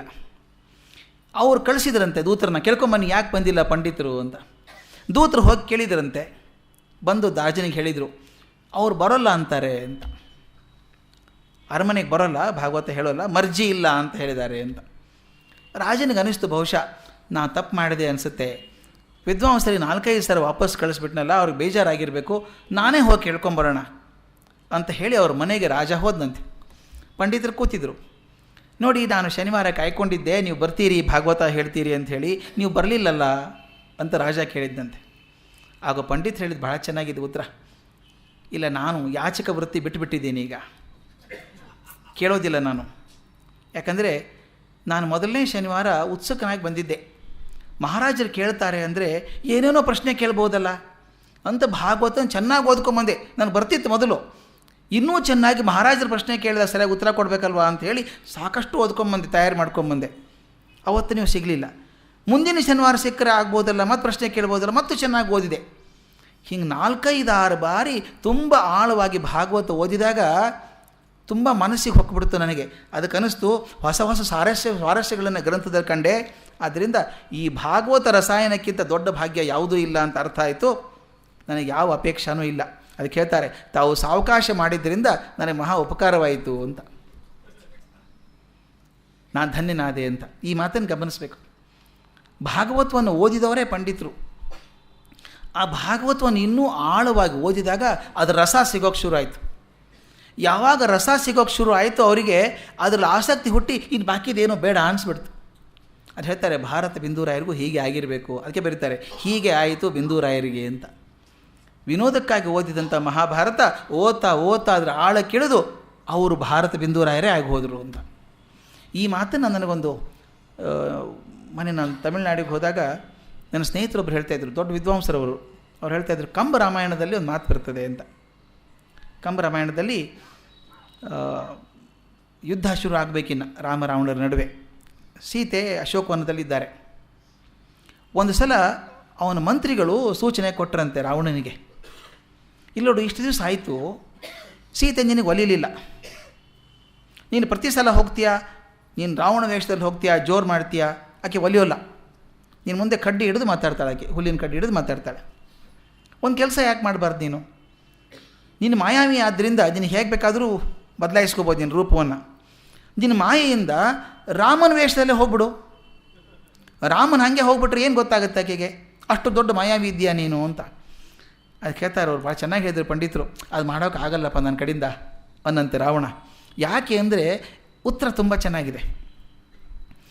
ನಾನು ಈಗ ಎಲ್ಲರಿಗಿಂತ ಹೆಚ್ಚಾಗಿ ನೆನೆಸೋದು ರಾಮನ್ನೇ. ವೈರಿ ತಾನೇ ಅವನೇನು ಮಾಡ್ತಿದ್ದಾನೋ, ಏನು ಯೋಜನೆ ಹಾಕ್ಬೋದು, ಏನು ಮಾಡ್ಬೋದು, ಪ್ರತಿ ಕ್ಷಣ ಅವನದೇ ಯೋಚನೆ ಆಗಿದೆ. ನನಗೀಗ ಅರ್ಥ ಆಗ್ತಾ ಇದೆ, ಪ್ರತಿ ಸಲ ರಾಮನ್ ನೆನೆಸ್ಕೊಂಡಾಗ ನನ್ನ ಮನಸ್ಸಲ್ಲಿ ಬದಲಾವಣೆ ಆಗ್ತಾಯಿದೆ. ಪ್ರತಿ ಸಲ ನೆನೆಸ್ಕೊಂಡಾಗ ನಾನು ಕ್ರೋಧ, ಕಾಮ ಇದು ಬದಲಿ ಆಗ್ತಾಯಿದೆ ನನಗೆ. ಇನ್ನು ಅವನಂಗೆ ವೇಷ ಹಾಕ್ಕೊಂಬಿಟ್ರೆ ಅವನೇ ಆಗಿಬಿಡ್ತೇನೆ ನಾನು. ನೋಡಿ, ಯಾವುದನ್ನು ಚಿಂತೆ ಮಾಡ್ತಾ ಹೋಗ್ತೀವೋ ನಾವು ಅದಾಗ್ಬಿಡ್ತೇವೆ ಅಂತ. You become what you think ಅಂತ. ಹಾಗೆ ಅವತ್ತು ರಾಮನ ಡ್ರೆಸ್ ಹಾಕ್ಕೊಂಡು ಹೋಗ್ಬಿಟ್ರೆ ನಾನು ರಾಮನೇ ಆಗಿಬಿಡ್ತೀನಲ್ಲ. ಇನ್ನು ರಾವಣನ ಅಂಶ ಎಲ್ಲ ಉಳಿತು, ನನಗೆ ಅಪೇಕ್ಷೆನ ಉಳಿಯಲ್ಲ ಸೀತೆ ಬಗ್ಗೆ ನನಗೆ ಆವಾಗ. ಹೀಗಾಗ್ಬಿಡ್ತದೆ ಅಂತ. ಅದಕ್ಕೆ ಬಿಂದೂರಾಯರಿಗಾಯಿತು ಅಂತ. ಇನ್ನೊಂದು ಮಾತನ್ನು DVG ನಮಗೆ ಚುಚ್ಚು ಹಂಗೆ ಹೇಳ್ತಾರೆ, ಸಾರ್ವಜನಿಕ ಚುಚ್ಚು ಹಂಗೆ ಹೇಳ್ತಾರೆ. ಬಿಂದೂರಾಯರ ಕತೆ ಹೇಳಿಬಿಟ್ಟು ನಮ್ಮ ಜನರ ಔದಾರ್ಯ ಅಂತ ಬರೀತಾರೆ. ನಮ್ಮ ಜನರ ಔದಾರ್ಯ ಅಷ್ಟು ದೊಡ್ಡದಾಗಿದೆ ಅಂತ. ನಮ್ಮ ಮಹಾಜನರ ಔದಾರ್ಯವನ್ನು ಕುರಿತು ಒಂದು ಸಂಕೋಚದ ಮಾತನ್ನಾಡಬೇಕಾಗಿದೆ. 100 ಊರುಗಳವರು ಬಿಂದೂರಾಯರನ್ನು ಮೆಚ್ಚಿಕೊಂಡು ಆದರಿಸಿದರು. ಹುಬ್ಬಳ್ಳಿ, ಧಾರವಾಡ, ಗದಗು, ಬೆಳಗಾವಿ, ಮಂಗಳೂರು, ಮೈಸೂರು, ಬೊಂಬಾಯಿ, ಹೀಗೆ ಎಷ್ಟೋ ದೊಡ್ಡ ದೊಡ್ಡ ಪಟ್ಟಣಗಳವರು ಭಾರತ ವಾಚನಕ್ಕಾಗಿ ಅವರನ್ನು ಕರೆಸಿಕೊಂಡರು. ಅವರು ಸಂತೋಷದಿಂದ ಹಾಗೆ ಹೋಗಿ 4-6 ವಾರ ಭಾರತ ವಾಚನ ಮಾಡಿ ಬಂದರು. ಅವರಿಗೆ ಕೊಟ್ಟ ಪುರಸ್ಕಾರ ಎಂಥದ್ದಿರಬಹುದು? ಭಾಳ ಒಳ್ಳೆಯ ಮಾತಿದು. ಪುರಸ್ಕಾರ ಎಂಥದ್ದಿರಬಹುದು? ಕೆಲವು ಕಡೆಗೆ ಪ್ರಯಾಣದ ವೆಚ್ಚ ಕೊಟ್ಟಿರಬಹುದು, ಸ್ವಯಂ ಪಾಕದ ಸಾಮಾನು ಕೊಟ್ಟಿರಬಹುದು, ಅಲ್ಲಲ್ಲಿ ಒಂದು ಲೋಟ ಹಾಲು ಕೊಟ್ಟಿರಬಹುದು, ಅವರ ಕಿವಿಗಳು ಎರಡೂ ತುಂಬಿ ಮೇಲು ಹೊಳೆ ಹರಿಯುವಂತೆ ಹೊಗಳಿರಬಹುದು. ಹೊಗಳಿಯು, ಈ ಪದ ಚೆನ್ನಾಗಿದೆ ನೋಡಿ, ಹೊಗಳಿಕೆಯು ಅನ್ನಕ್ಕೆ ಪ್ರತಿನಿಧಿ ಅಲ್ಲವೆಂಬುದನ್ನು ನಮ್ಮ ಜನ ಮರೆತಿದ್ದಾರೆ ಅಂತ. ಹೊಗಳಿಕೆಯಿಂದ ಹೊಟ್ಟೆ ತುಂಬೋದಿಲ್ಲ ಅಂತ ನಮ್ಮ ಜನ ಮರೆತು ಬಿಟ್ಟಿದ್ದಾರೆ. ಮಾತು ಹೆಂಗಿದೆ ನೋಡಿ, ಹೊಗಳಿಕೆಯು ಅನ್ನಕ್ಕೆ ಪ್ರತಿನಿಧಿ ಅಲ್ಲವೆಂಬುದನ್ನು ನಮ್ಮ ಜನ ಮರೆತಿದ್ದಾರೆ. ಸಂಗೀತಗಾರರಿಗೂ ನರ್ತಕರಿಗೂ ನಗದು ಸಂಭಾವನೆ ಸಲ್ಲಿಸುವಂತೆ ಗಮಕಿಗೆ ಏಕೆ ಸಲ್ಲಿಸಕೂಡದು? ಇದರಲ್ಲಿ ಬಿಂದೂರಾಯರ ಲೋಪವೂ ಇದೆ. ಅವ್ರದ್ದೇನು ತಪ್ಪಪ್ಪ ಅಂದರೆ, ಅವರು ಶುದ್ಧ ಲೌಕಿಕರಾಗಿ ಹುಟ್ಟಿದವರು, ಸರ್ಕಾರಿ ಚಾಕರಿಯಲ್ಲಿ ಬೆಳೆದವರು. ಆದ್ದರಿಂದ ಮಂಗಳಾರತಿ ತಟ್ಟೆಯನ್ನು ಪ್ರದಕ್ಷಿಣೆ ಮಾಡಿಸುವ ಕಲೆ ಅವರಿಗೆ ಬರಲಿಲ್ಲ ಅಂತ. ಆ ಮಾತೆಷ್ಟು ಅರ್ಥಪೂರ್ವಕವಾಗಿದೆ. ಮಂಗಳಾರತಿ ತಟ್ಟೆಯನ್ನು ಪ್ರದಕ್ಷಿಣೆ ಮಾಡಿಸುವ ಕಲೆ ಅವರಿಗೆ ಬರಲಿಲ್ಲ. ಹೀಗಾಗಿ ಅವರು ಧನ ಸಂಪಾದನೆ ಕಡೆಯ ಕಾಲದಲ್ಲಿ ಶೂನ್ಯವೇ ಆಗಿತ್ತು. ಆದರೆ ಇದು ಯಾವ ಹೊರ ಮನುಷ್ಯನಿಗೂ ತಿಳಿದು ಬಂದದ್ದಲ್ಲ. ಅಂದರೆ ಬಿಂದುರಾಯರು ಯಾರಿಗೂ ಹೇಳ್ಕೊಳ್ಳಿಲ್ಲ ಅದನ್ನು ಕಷ್ಟ ಇದೆ ಅಂಥೇಳಿ. ವಿನಾ ದೈನೇನ ಜೀವನಂ ಎಂಬ ವೃತ್ತದಿಂದ ಅವರು ತಪ್ಪಲಿಲ್ಲ. ಹಾಗೆ ಬದುಕಿದವರು ಭಾರತ ಬಿಂದುರಾಯರು ಅಂತ. ನಾನು ಆ ಭಾಗದಲ್ಲಿ ಒಂದು ಭಾಗ ಮಾತ್ರ ತಗೊಂಡಿದ್ದೇನೆ. ಮುಂದೆ ಇನ್ನೊಂದು ಚಿತ್ರ ಕಣ್ಮುಂದೆ ಬರ್ತದೆ. ಅದು ಒಂದಕ್ಕಿಂತ ಒಂದು ವಿಶೇಷವಾದಂಥ ಚಿತ್ರಗಳು. ತಿರುಕೋಟಿ ಕಾವಲ್ ಕೃಷ್ಣಯ್ಯರ್ ಅಂತ, ಟಿ ಕೃಷ್ಣಯ್ಯರ್ ಅಂತ. ಇವರು ವೀಣೆ ಶೇಷಣ್ಣನವರ ಸ್ನೇಹಿತರು, ಅದ್ಭುತ ಪಿಟೀಲ್ ವಾದಕರು. ಹೊರನೋಟಕ್ಕೆ ಸ್ವಲ್ಪ ಬಿಗಿಯಾದ ಆಸಾಮಿ ಜಂಬದ ವ್ಯಕ್ತಿ ಅಂತ ಕಂಡ್ರೂ ಕೂಡ ಒಳಗೆ ಮೃದು ಆದಂಥ ಮನುಷ್ಯ, ಹೊರಗೆ ಮಾತ್ರ ಸ್ವಲ್ಪ ಜರ್ಬಾಗಿರುವಂಥ ಮನುಷ್ಯ. ಅದಕ್ಕೊಂದು ಘಟನೆ ಬರೀತಾರೆ, ಎಷ್ಟು ಚೆನ್ನಾಗಿರೋ ಘಟನೆ ನೋಡಿ. ಅವ್ರು ಎಷ್ಟು ಒರಟಾಗಿದ್ದರು ಅಂತ ಅನ್ನಿಸೋ ಹಾಗೆ ಅನಿಸುತ್ತೆ. ಮಹಾನುಭಾವರಾದ ವೀಣೆ ಶೇಷಣ್ಣನವರು ಯಾವುದೋ ಒಂದು ಭಾರೀ ಕಚೇರಿಗಾಗಿ ಮದ್ರಾಸಿಗೆ ಹೋಗಿ ಅಲ್ಲಿ 3-4 ದಿನ ಬಿಡಾರ ಮಾಡಿದರು. ಮದ್ರಾಸಲ್ಲಿ ಒಂದು ದಿನ ಬೆಳಗ್ಗೆ ಅವರನ್ನು ನೋಡಲು ತಿರುಕೋಟಿ ಕಾವಲ್ ಕೃಷ್ಣಯ್ಯರು ಅಲ್ಲಿಗೆ ಬಂದರು. ಸ್ನೇಹಿತರಿಬ್ಬರು ಮಾತುಕತೆ ನಡೆಸುತ್ತಿದ್ದಾಗ ಅಲ್ಲಿಗೆ 3ನೇಯವರೊಬ್ಬರು ಬಂದರು. ಕಲ್ಪನೆ ಮಾಡಿಕೊಳ್ಳಿ, ಇಬ್ಬರು ಘಟಾನುಘಟಿಗಳು, ದೊಡ್ಡವರು. ಮಾತಾಡ್ತಿರ್ಬೇಕಾದ್ರೆ ಇನ್ನೊಬ್ಬರು ಯಾರೋ ಬಂದರು. ಆತ ಗೋವಿಂದ ಸ್ವಾಮಿ ಅಂತ ಅವನ ಹೆಸರು. ಕೃಷ್ಣಯ್ಯರವರು ಗೋವಿಂದ ಸ್ವಾಮಿಯನ್ನು ಕುರಿತು ತಮಿಳು ಭಾಷೆಯಲ್ಲಿ ಕೇಳಿದರು. ಗೋವಿಂದ ಸ್ವಾಮಿ ಕೇಳಿದರಂತೆ ಇವರು ಕೃಷ್ಣಯ್ಯರು, ಈಗ ಏನು ಮಾಡಿಕೊಂಡಿದ್ದಿ? ಆತ ಅಭ್ಯಾಸ ಮಾಡಿಕೊಂಡಿದ್ದೇನೆ ಅಂತ. ಹಾಗಾದರೆ ಕೊಂಚ ನುಡಿಸೋ ಕೇಳೋಣ, ಪಿಟೀಲ್ ಇದು ನುಡಿಸು, ಪಿಟೀಲ್ ನುಡಿಸು ಅಂತ ಕೇಳಿದರು. ಪಿಟೀಲು ನುಡಿಸೋ ಕೇಳ್ತೇನೆ ಅಂದ್ರಂತೆ. ಅವನು ಹೇಳಿದ, ನಾನು ವಾದ್ಯ ತಂದಿಲ್ಲವಲ್ಲ. ತಂದು ಪಾಪ ಮಾತಾಡೋಕೆ ಬಂದಿದ್ದ, ನೋಡ್ಕೊಂಡು ಹೋಗಿ ಬಂದಿದ್ದಾನ ಅವನು. ವಾದ್ಯ ತಂದಿಲ್ಲವಲ್ಲ ಅನ್ನಂತೆ. ಈಗೋ ವಾದ್ಯ ತಗೋ, ಜೊತೆ ಇಟ್ಕೊಂಡಿರ್ತಿದ್ರಲ್ಲ ಯಾವಾಗಲೂ ಇವರು ಎಂದು ಹೇಳುತ್ತಾ ತಾವು ತೋಳಿನಲ್ಲಿ ತಗಲಿ ಹಾಕಿಕೊಂಡಿದ್ದ ಪಿಟೂಲ್ ಚೀಲವನ್ನು ಗೋವಿಂದ ಸ್ವಾಮಿಗೆ ಕೊಟ್ಟರು. ಕೃಷ್ಣಯ್ಯರು ಬಗಲಿಗೆ ಯಾವಾಗಲೂ ಒಂದು ಚೀಲ ತಗಲು ಹಾಕಿಕೊಂಡು ಅದರಲ್ಲಿ ವಾದ್ಯ, ಕಮಾನಿಗೆ ಹಾಕುವ ರೆಸಿನ್ ಪುಡಿ ಇವನ್ನೆಲ್ಲ ಇಟ್ಟಿರುತ್ತಿದ್ದರು. ಊಟ ಮಾಡುವ ಕಾಲದಲ್ಲಿ ಮಲಗುವಾಗಲೂ ಅದು ಪಕ್ಕದಲ್ಲೇ ಇರುತ್ತಿತ್ತು. ಗೋವಿಂದ ಸ್ವಾಮಿ ಆ ಪಿಟೀಲನ್ನು ತೆಗೆದುಕೊಂಡು ಕೇಳಿದರು, ಏನು ನುಡಿಸ್ಲಿ? ನಿನಗೆ ಅಭ್ಯಾಸವಾಗಿರುವುದನ್ನು ಚೆನ್ನಾಗಿ ನುಡಿಸು ಅಂತ ಹೇಳಿದರು. ಗೋವಿಂದ ಸ್ವಾಮಿಯವರು ಪ್ರಸಿದ್ಧವಾದ ವಿರಿಬೋಣಿ ಎಂಬ ವರ್ಣವನ್ನು 3 ಕಾಲದಲ್ಲಿ ನುಡಿಸಿದರು. 3 ಕಾಲದಲ್ಲಿ ನುಡಿಸಿದ್ರಂತೆ. ಅದನ್ನು ಕೇಳಿ ಕೃಷ್ಣಯ್ಯರವರು ಹೊಗಳೋದು ಹೇಗಿದೆ ನೋಡಿ, ಪಾಪ ಹುಡುಗ, ಇವರಿಬ್ಬರು ದೊಡ್ಡವ್ರ ಮುಂದೆ ನುಡಿಸಿದ್ದಾರೆ, ಇವ್ರಿಗೆ ವರ್ಣೆ ಸರ್ಟಿಫಿಕೇಟ್ ಕೊಡೋದು ಹೇಗೆ ಅಂದರೆ, ಪರವಾಗಿಲ್ಲ, ನನ್ನ ಕಮಾನಿಗೆ ರೆಸಿನ್ ಹಾಕೋದಕ್ಕೆ ಅರ್ಹನಾಗಿದ್ದಿ, ಚೆನ್ನಾಗಿ ನುಡಿಸ್ತಿ ಅನ್ನೋಕೆ ಏನು ತೊಂದರೆ, ಕಮಾನಿಗೆ ರೆಸಿನ್ ಹಾಕೋದಕ್ಕೆ ಅರ್ಹನಾಗಿದ್ದಿ ಅಂದ್ರಂತೆ. ಅವನು ಗೋವಿಂದ ಸ್ವಾಮಿ ಅದು ತಮ್ಮ ಅನುಗ್ರಹ ಎಂದು ವಿನಯದಿಂದ ಹೇಳಿ ಅಪ್ಪಣೆ ಪಡೆದು ಹೊರಟು ಹೋದರು. ಅವ್ರೇನು ಅಷ್ಟಕ್ಕೆ ಸಂತೋಷಪಟ್ಟ, ಅಷ್ಟಾದರೂ ಬಂತಲ್ಲ, ರೆಸಿನ್ ಹಾಕೋ ಯೋಗ್ಯತೆ ಇದೆ ಅಂದ್ರಲ್ಲ ಸಾಕು ಅಂತ. ಬಳಿಕ ಶೇಷಣ್ಣನವರು ಕೃಷ್ಣಯ್ಯರ ಕುರಿತು ಹೇಳಿದರು. ಅದೇನು ಹಾಗೆ ಹೇಳಿದಿರಿ? ಆ ಹುಡುಗ ಚೆನ್ನಾಗಿ ನುಡಿಸಿದ್ದಾನೆ ಅಂಥೇಳಿ. ಇನ್ನು ಇದಕ್ಕಿಂತ ಚೆನ್ನಾಗಿ ನುಡಿಸೋದಕ್ಕಾಗುತ್ತದೆಯೇ? ಅಷ್ಟು ಚೆನ್ನಾಗಿ ನುಡಿಸಿದಾನವನು, ಇದಕ್ಕಿಂತ ಚೆನ್ನಾಗಿ ನುಡಿಸೋದಕ್ಕಾಗುತ್ತದೆಯೇ ಎಂದರು. ಆಗ ಕೃಷ್ಣಯ್ಯರವರು ತಾವು ಪಿಟೀಲನ್ನು ಕೈಗೆ ತೆಗೆದುಕೊಂಡು ಗೋವಿಂದ ಸ್ವಾಮಿಯವರು ನುಡಿಸಿದ್ದ 3ನೇ ಕಾಲದಿಂದ ಆರಂಭಿಸಿ 3ನೇ ಕಾಲವರೆಗೆ ಆತ ಹೋಗಿದ್ದ. ಇವರು ಶುರು ಮಾಡಿದ ಅಲ್ಲಿಂದ 3ನೇ ಕಾಲದಿಂದ ಆರಂಭಿಸಿ ಅಲ್ಲಿಂದಾಚೆಗೆ ಇನ್ನೂ 3 ಕಾಲ ನುಡಿಸಿದರಂತೆ. ಅದಾದಮೇಲೆ ಶೇಷಣ್ಣವರು ಎದ್ದು ನಿಂತು, ಅಯ್ಯ, ನೀವು ಮನುಷ್ಯರಲ್ಲ, ರಾಕ್ಷಸರು ಅಥವಾ ಪಿಶಾಚಿ, ಇಂಥ ಸಾಧನೆ ಮಾಡುವವರು ಭೂಲೋಕದಲ್ಲಿ ಇರುತ್ತಾರೆಯೇ ಅಂತ ಕೇಳಿದ್ರಂತೆ. ಆಗ ಅರ್ಥ ಆಗತ್ತೆ ಅವ್ರು ರೆಸಿನ್ ಹಾಕುವಂತಂದದ್ದು ಯಾಕೆ ಅಂದರೆ, ಅವ್ರ ಮಟ್ಟಕ್ಕಿಂತ ಬಚ್ಚಾನೆ ತಾನೆ. ಅದಕ್ಕೆ ಶೇಷಣ್ಣವ್ರು ನಿಂತ್ಕೊಂಡು ಹೇಳ್ತಾರೆ, ಮನುಷ್ಯರಲ್ಲ, ರಾಕ್ಷಸರು ಅಥವಾ ಪಿಶಾಚಿ, ಇಂಥ ಸಾಧನೆ ಮಾಡುವವರು ಭೂಲೋಕದಲ್ಲಿ ಇರುತ್ತಾರೆಯೇ ಎಂದು ಕೇಳಿದರು. ಶೇಷಣ್ಣನವರು ಅದೇ ವರ್ಗಕ್ಕೆ ಸೇರಿದವರೆಂದು ವಾಸುದೇವಾಚಾರ್ಯರು ಸೂಚಿಸಿ ಬರೆದಿದ್ದಾರೆ. ಶೇಷಣ್ಣವರು ಅದೇ ಮಟ್ಟದವರು ಅಂಥೇಳಿ. ಅವರ ಸಾಧನೆಯೂ ಹಾಗೆ ಯಮ ಸಾಧನೆ. ಒಂದೊಂದು ಸ್ವರವನ್ನು, ಒಂದೊಂದು ಸ್ವರಾಂಶವನ್ನು ನುಡಿಸಿ ಬೆಟ್ಟನ್ನು ಸವೆಯಿಸಿ ತಂತಿಯನ್ನು ಪಳಗಿಸಿ ಸರ್ವಾಂಗಪೂರ್ಣವಾಗಿ ಇಂಗ್ಲೀಷ್ನಲ್ಲಿ ಪರ್ಫೆಕ್ಟ್ ಎಂದು ಹೇಳುವಂತೆ ಸ್ವಾಧೀನ ಮಾಡಿಕೊಂಡಿದ್ದವರು ಶೇಷಣ್ಣನವರು. ನೋಡಿ, ಇಬ್ಬರು ಒಂದು ಕಡೆ ಕೂಡಿದಾಗ ಅದು ಏನು ಸಮಾಗಮ ಅಲ್ವಾ? ಇಬ್ಬರು authority in their field. Krishna Iyer ಸಾಧನೆ ಹೇಗೆ ಮಾಡ್ತಾಯಿದ್ರು, ಇದು ಭಾಳ ಮುಖ್ಯ ನನಗೆ ಹೇಳೋದು. ಸಾಮಾನ್ಯವಾಗಿ ಶೇಷಣ್ಣವ್ರು ದೊಡ್ಡವರು, ಕೃಷ್ಣಯ್ಯರು ದೊಡ್ಡವರು ಅಂತ ಹೇಳ್ತೀವಿ. ಅವ್ರು ದೊಡ್ಡವರು ಯಾಕಾದರು ಅಂತ ನೋಡಲ್ಲ. ಒಂದು ತಮಾಷೆ ಯಾರು ಹೇಳಿದ್ರಂತೆ, ಪಂಡಿತ್ ಜಸರಾಜ್ ಅವರು ಹಾಡಬೇಕಾದ್ರೆ ಅವ್ರು ಬರೆದಿದ್ದಾರೆ, ಇತ್ತೀಚೆಗೆ ಒಂದು ವರ್ಷದಿಂದ ಆರ್ಟಿಕಲ್ ಬಂದಿತ್ತು. ಜಸರಾಜ್ ಅವ್ರ ಸಂಗೀತ ಕೇಳಿದಂಥ ಒಬ್ಬ ದೊಡ್ಡ ಹಿರಿಯ ಮನುಷ್ಯರು ದೆಹಲಿಯಲ್ಲಿ ಹೋಗಿ ಹೇಳಿದ್ರಂತೆ, ಎಷ್ಟು ಚೆನ್ನಾಗಿ ಹಾಡ್ತೀರಿ ಸ್ವಾಮಿ, ನಿಮ್ಮ ಹಾಗೆ ಹಾಡೋದಕ್ಕೆ ನಾನು ಪ್ರಾಣನೇ ಕೊಟ್ಟೇನು ಅಂದ್ರಂತೆ. ಅವ್ರು ಜಸರಾಜ್ ಅಂತ ನಾನು ಆಗಲೇ ಕೊಟ್ಟಿದ್ದೇನೆ ಅಂದ್ರಂತೆ. ಅವರು ಕೊಡದೋರ್ತಿ ಮಟ್ಟಕ್ಕೆ ಹೋಗೋದೇ ಇಲ್ಲ ಅವರು. ಅದಕ್ಕೆ ಮುಂದೆ ಬರೀತಾರೆ ಅಭ್ಯಾಸ ನಿಷ್ಠೆ ಅಂತ DVG ಬರೀತಾರೆ ಕೃಷ್ಣಯ್ಯರ ಬಗ್ಗೆ. ಆ ಮಾತು ದಯವಿಟ್ಟು ಕೇಳಬೇಕು.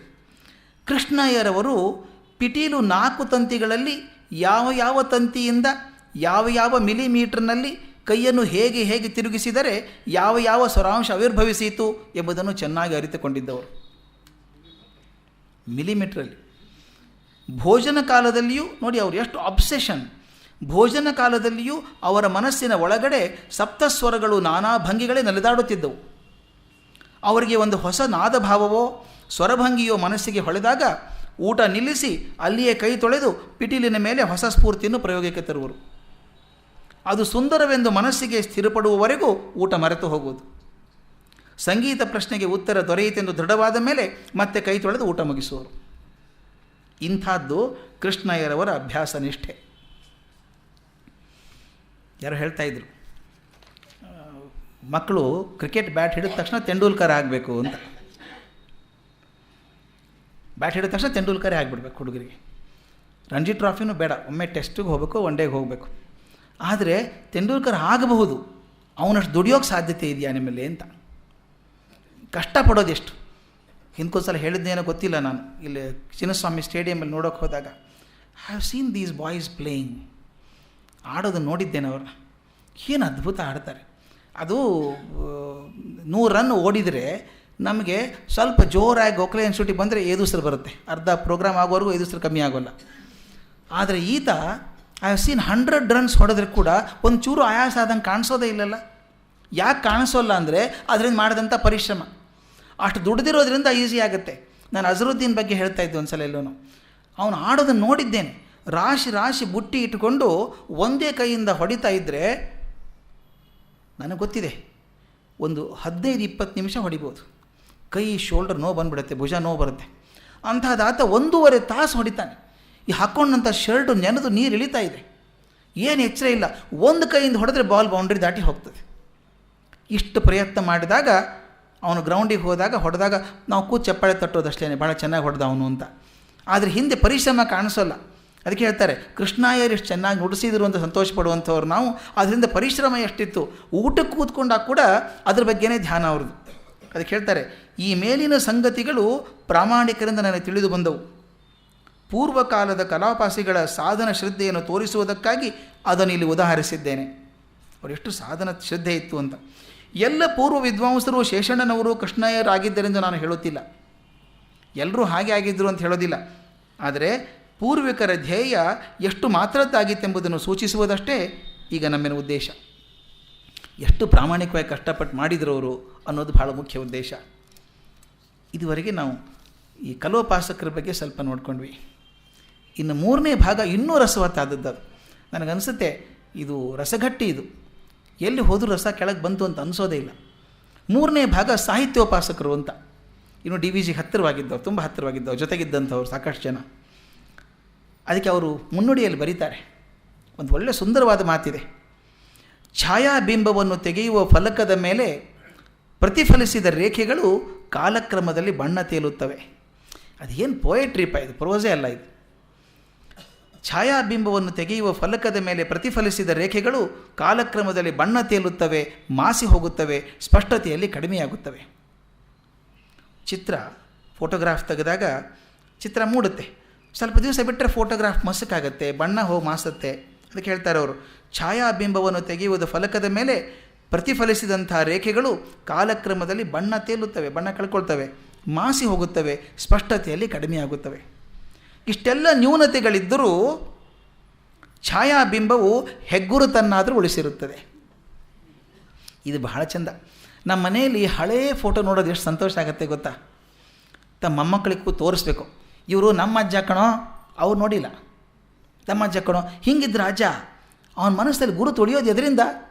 ಆ ಛಾಯಾಚಿತ್ರದಿಂದ ತಾನೇ. ಅದು ಮಸ್ಕಾಗಿದೆ, ಹಳೆ ಬ್ಲ್ಯಾಕ್ ಆ್ಯಂಡ್ ವೈಟ್ ಪಿಕ್ಚರ್ ಆವಾಗಿಂದು, ಚೆನ್ನಾಗಿಲ್ಲ, ಫೋಟೋಗ್ರಾಫ್ ಕ್ವಾಲಿಟಿನೂ ಚೆನ್ನಾಗಿಲ್ಲ, ಏನೋ ಸುತ್ತೆಲ್ಲ ಸ್ವಲ್ಪ ಕಾಕ್ರೋಚ್ ಕೂಡ ತಿಂದಿರ್ಬೋದು, ಬೆಳಗಾಗಿ ಹೋಗಿದೆ. ನಮ್ಮ ಅಜ್ಜ ಮಾಡಿದ್ರು ಒಂದು ಸಲ, ಒಂದು ಹಳೆಯ ಫೋಟೋ ಯಾರೋ ಒಬ್ಬರು ಪುಣ್ಯಾತ್ಮರು ಹೇಳಿಬಿಟ್ಟಿದ್ರು ಅವರಿಗೆ. ಆ ಫೋಟೋ ಸ್ವಲ್ಪ ಮೋಸಕ್ಕಾಗಿ ಧಾರವಾಡ ಕಡೆ ಸ್ವಲ್ಪ ಮಳೆ ನಿಲ್ಲೋದು ಕಮ್ಮಿ ಇತ್ತು. ಈಗೆಲ್ಲ ಮಳೆ ನಮ್ಮಂಗೆ ಆಗಿದೆ. ಅಲ್ಲಿ ಮಳೆ 4 ತಿಂಗಳು ಸತತವಾಗಿ ಬರ್ತಾಯಿತ್ತು ಮಳೆ. ಆವಾಗ ಮನೇಲಿ ಇಟ್ಟಿದ್ದಾರೆ ಫೋಟೋ. ಈ ಇದು ಬರುತ್ತಲ್ಲ, ಬೂರ್ಸು ಅಂತೀವಿ ನಾವು, ಬೂರ್ಸ್ ಬರುತ್ತಲ್ಲ, ಫಂಗಸ್ ಬೂರ್ಸ್ ಬರುತ್ತೆ. ಆ ಬೂರ್ಸ್ ಬಂದಿದೆ, ಅದನ್ನು ಒರೆಸೋದು ಹೇಗೆ ಅಂತ ಅವನು ಸ್ವಲ್ಪ ಹೆದರಿಕೆ ಆಗಿದೆ. ಅದನ್ನು ಬಟ್ಟೆಯಿಂದ ಒರೆಸಿದರೆ ಆ ಪಿಕ್ಚರ್ ಹಾಳಾಗಿ ಹೋಗ್ತದೆ ಅನ್ನೋ ಅಂತ ಹೆದರಿಕೆ. ಯಾರನ್ನೋ ಒಬ್ಬನ ಫೋಟೋಗ್ರಾಫರನ್ನು ಕೇಳಿದ್ರಂತೆ, ಅದು ಬೂರ್ಸ್ ಬಂದದ್ದು ತೆಗೆಯೋದು ಹೇಗೆ ಅಂತ. ಆತ ಕರೆಕ್ಟಾಗಿ ಹೇಳ್ದ, ಒಂದು ಬ್ರೆಡ್ ತೊಗೊಳ್ಳಿ, ಬ್ರೆಡ್ಡಿಂದ ಹಿಂಗೆ ಒರೆಸ್ಬಿಟ್ರೆ ಬೂರ್ಸ್ ಹಿಡ್ಕೊಂಡ್ಬಿಡುತ್ತೆ, ಫೋಟೋಗೆ ಏನಾಗಲ್ಲ ಅಂತ ಕರೆಕ್ಟಾಗಿ ಹೇಳಿದ್ದ. ನಮ್ಮ ಅಜ್ಜನಿಗೆ ದುಃಖ, ಒಣ ಬ್ರೆಡ್ ಹಚ್ಚೋದು ಹೇಗೆ ಅದಕ್ಕೆ ಅಂತ ಹಾಲಲ್ಲಿ ನೆನೆದು ಹಚ್ಚಿದ್ರು.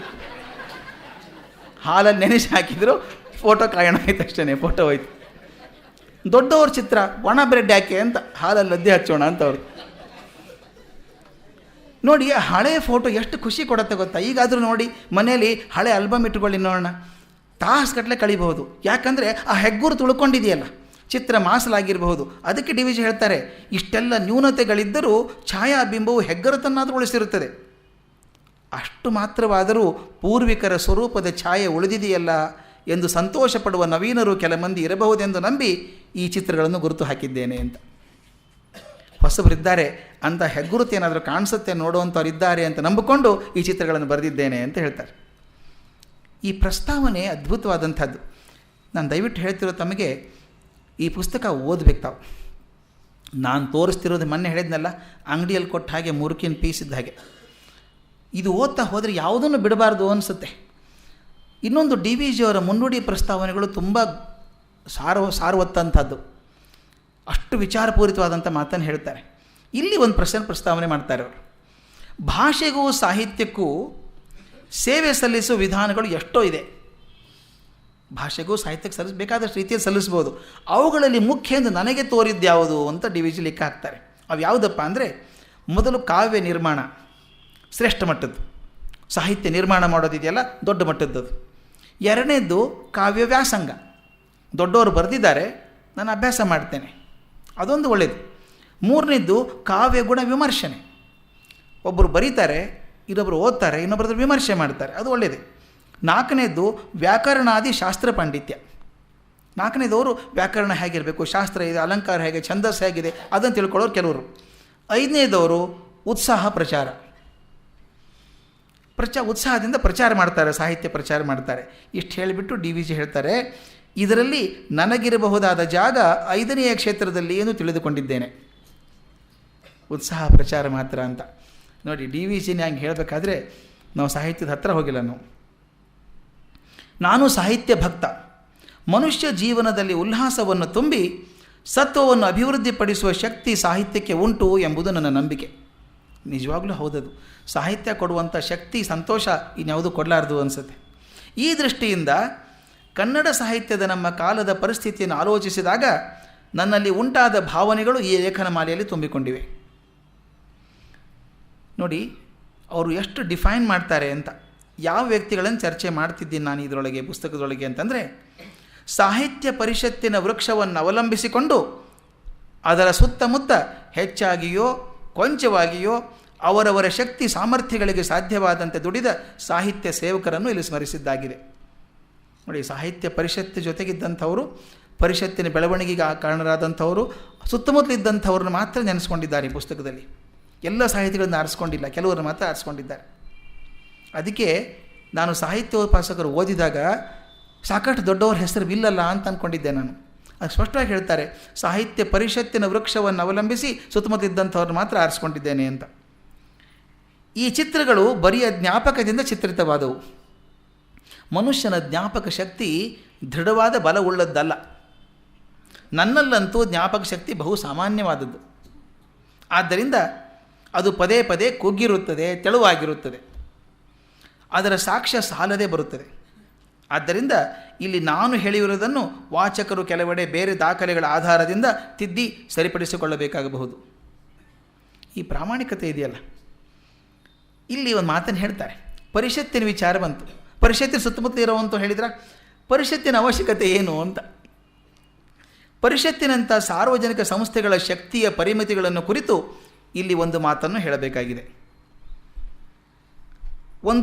ನಮ್ಮ ಕಾಲದಲ್ಲಿ ಸಂಸ್ಥೆ ಎಂಬ ಒಂದು ಕಾರ್ಯ ಸಾಧನವು ಹೆಚ್ಚು ಹೆಚ್ಚಾಗಿ ರೂಢಿಗೆ ಬರುತ್ತಿದೆ.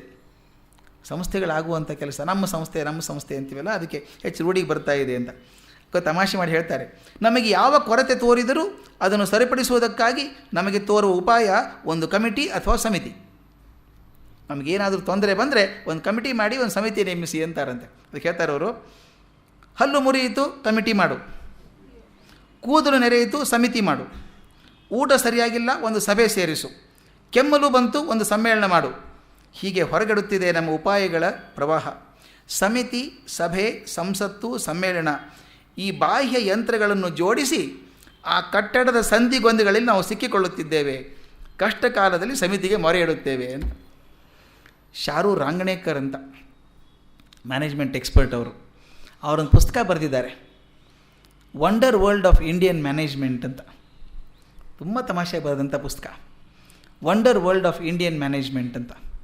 ಅದರಲ್ಲಿ ಬರೀತಾರೆ ಅವರು, if you want to delay any project, the best thing is to constitute a committee of as many people as possible who are very busy in their life ಅಂತ.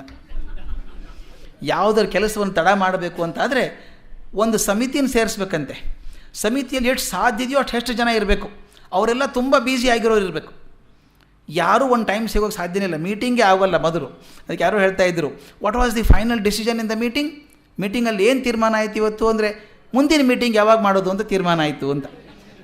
ಅದನ್ನು ಡಿ ವಿ ಜಿ ಎಷ್ಟು ಚೆನ್ನಾಗಿ ಬರೆದಿದ್ದಾರೆ ಮುಂದೆ. ನನ್ನ ಸ್ನೇಹಿತ ವೆಂಕಣ್ಣಯ್ಯ ಒಂದು ಕಥೆ ಹೇಳುತ್ತಿದ್ದುದುಂಟು. ಆಂಧ್ರರು ಒಂದು ಪ್ರಮಾಣವತ್ತಾದ ನಿಘಂಟು ಅವಶ್ಯಕವೆಂದು ಹಂಬಲಿಸಿ ಸರ್ಕಾರವನ್ನು ಬಹುವಿಧವಾದಾಗಿ ಬೇಡಿಕೊಂಡರು. ನಿಘಂಟು ಬೇಕು ನಮಗೆ ಅಂತ. ಯಾರೋ ಪ್ರಭಾವಶಾಲಿಗಳು, ಈ ಮಾತನ್ನು ಗಮನಿಸಬೇಕು, ಬಹಳ ಆಳ ಇರುತ್ತೆ ಮಾತಲ್ಲಿ. ಯಾರೋ ಕೇಳ್ಕೊಂಡ್ರು ನಿಘಂಟು ಬೇಕು ಅಂತ, ಪಾಪ ಅವ್ರ ಅವಶ್ಯಕತೆ ಇದೆ, ಬೇಡ್ಕೊಂಡ್ರು. ಆದರೆ ಯಾರೋ ಪ್ರಭಾವಶಾಲಿಗಳು ಈ ಪೇಚಾಟವನ್ನು ತಮ್ಮದು ಮಾಡಿಕೊಂಡ್ರು.